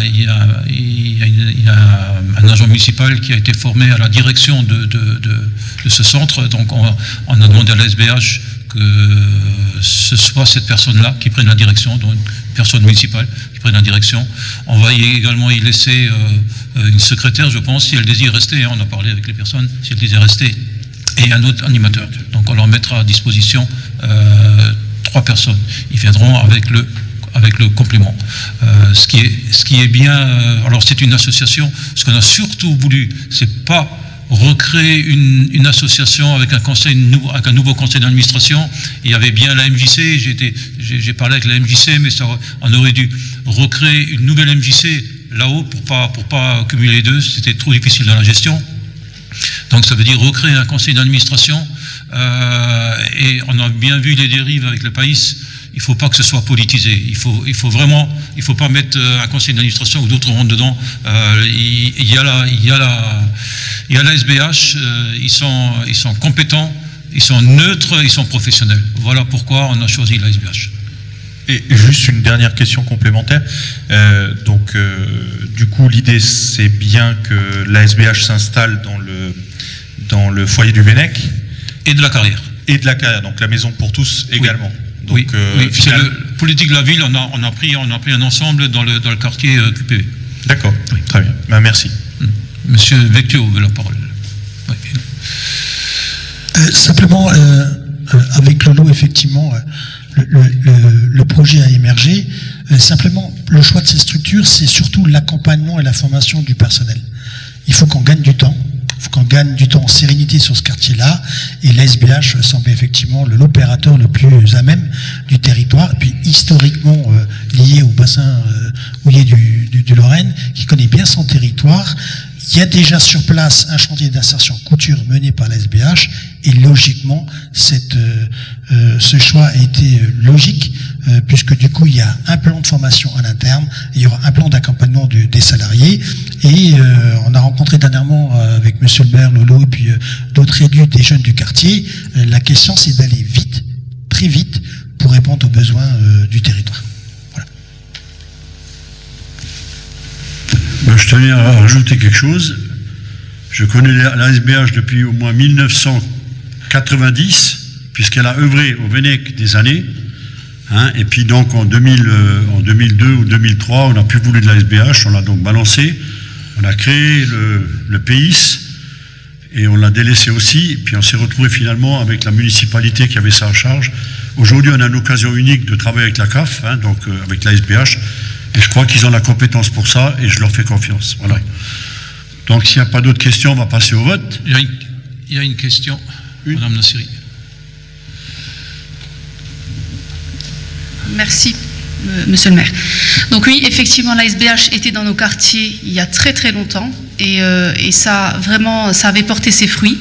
Donc je pense qu'ils ont l'entière confiance, ils sont vraiment des professionnels, des vrais, et on va pouvoir réellement aboutir et avoir des vrais projets, parce qu'aujourd'hui, nos quartiers, ils ont besoin de ça.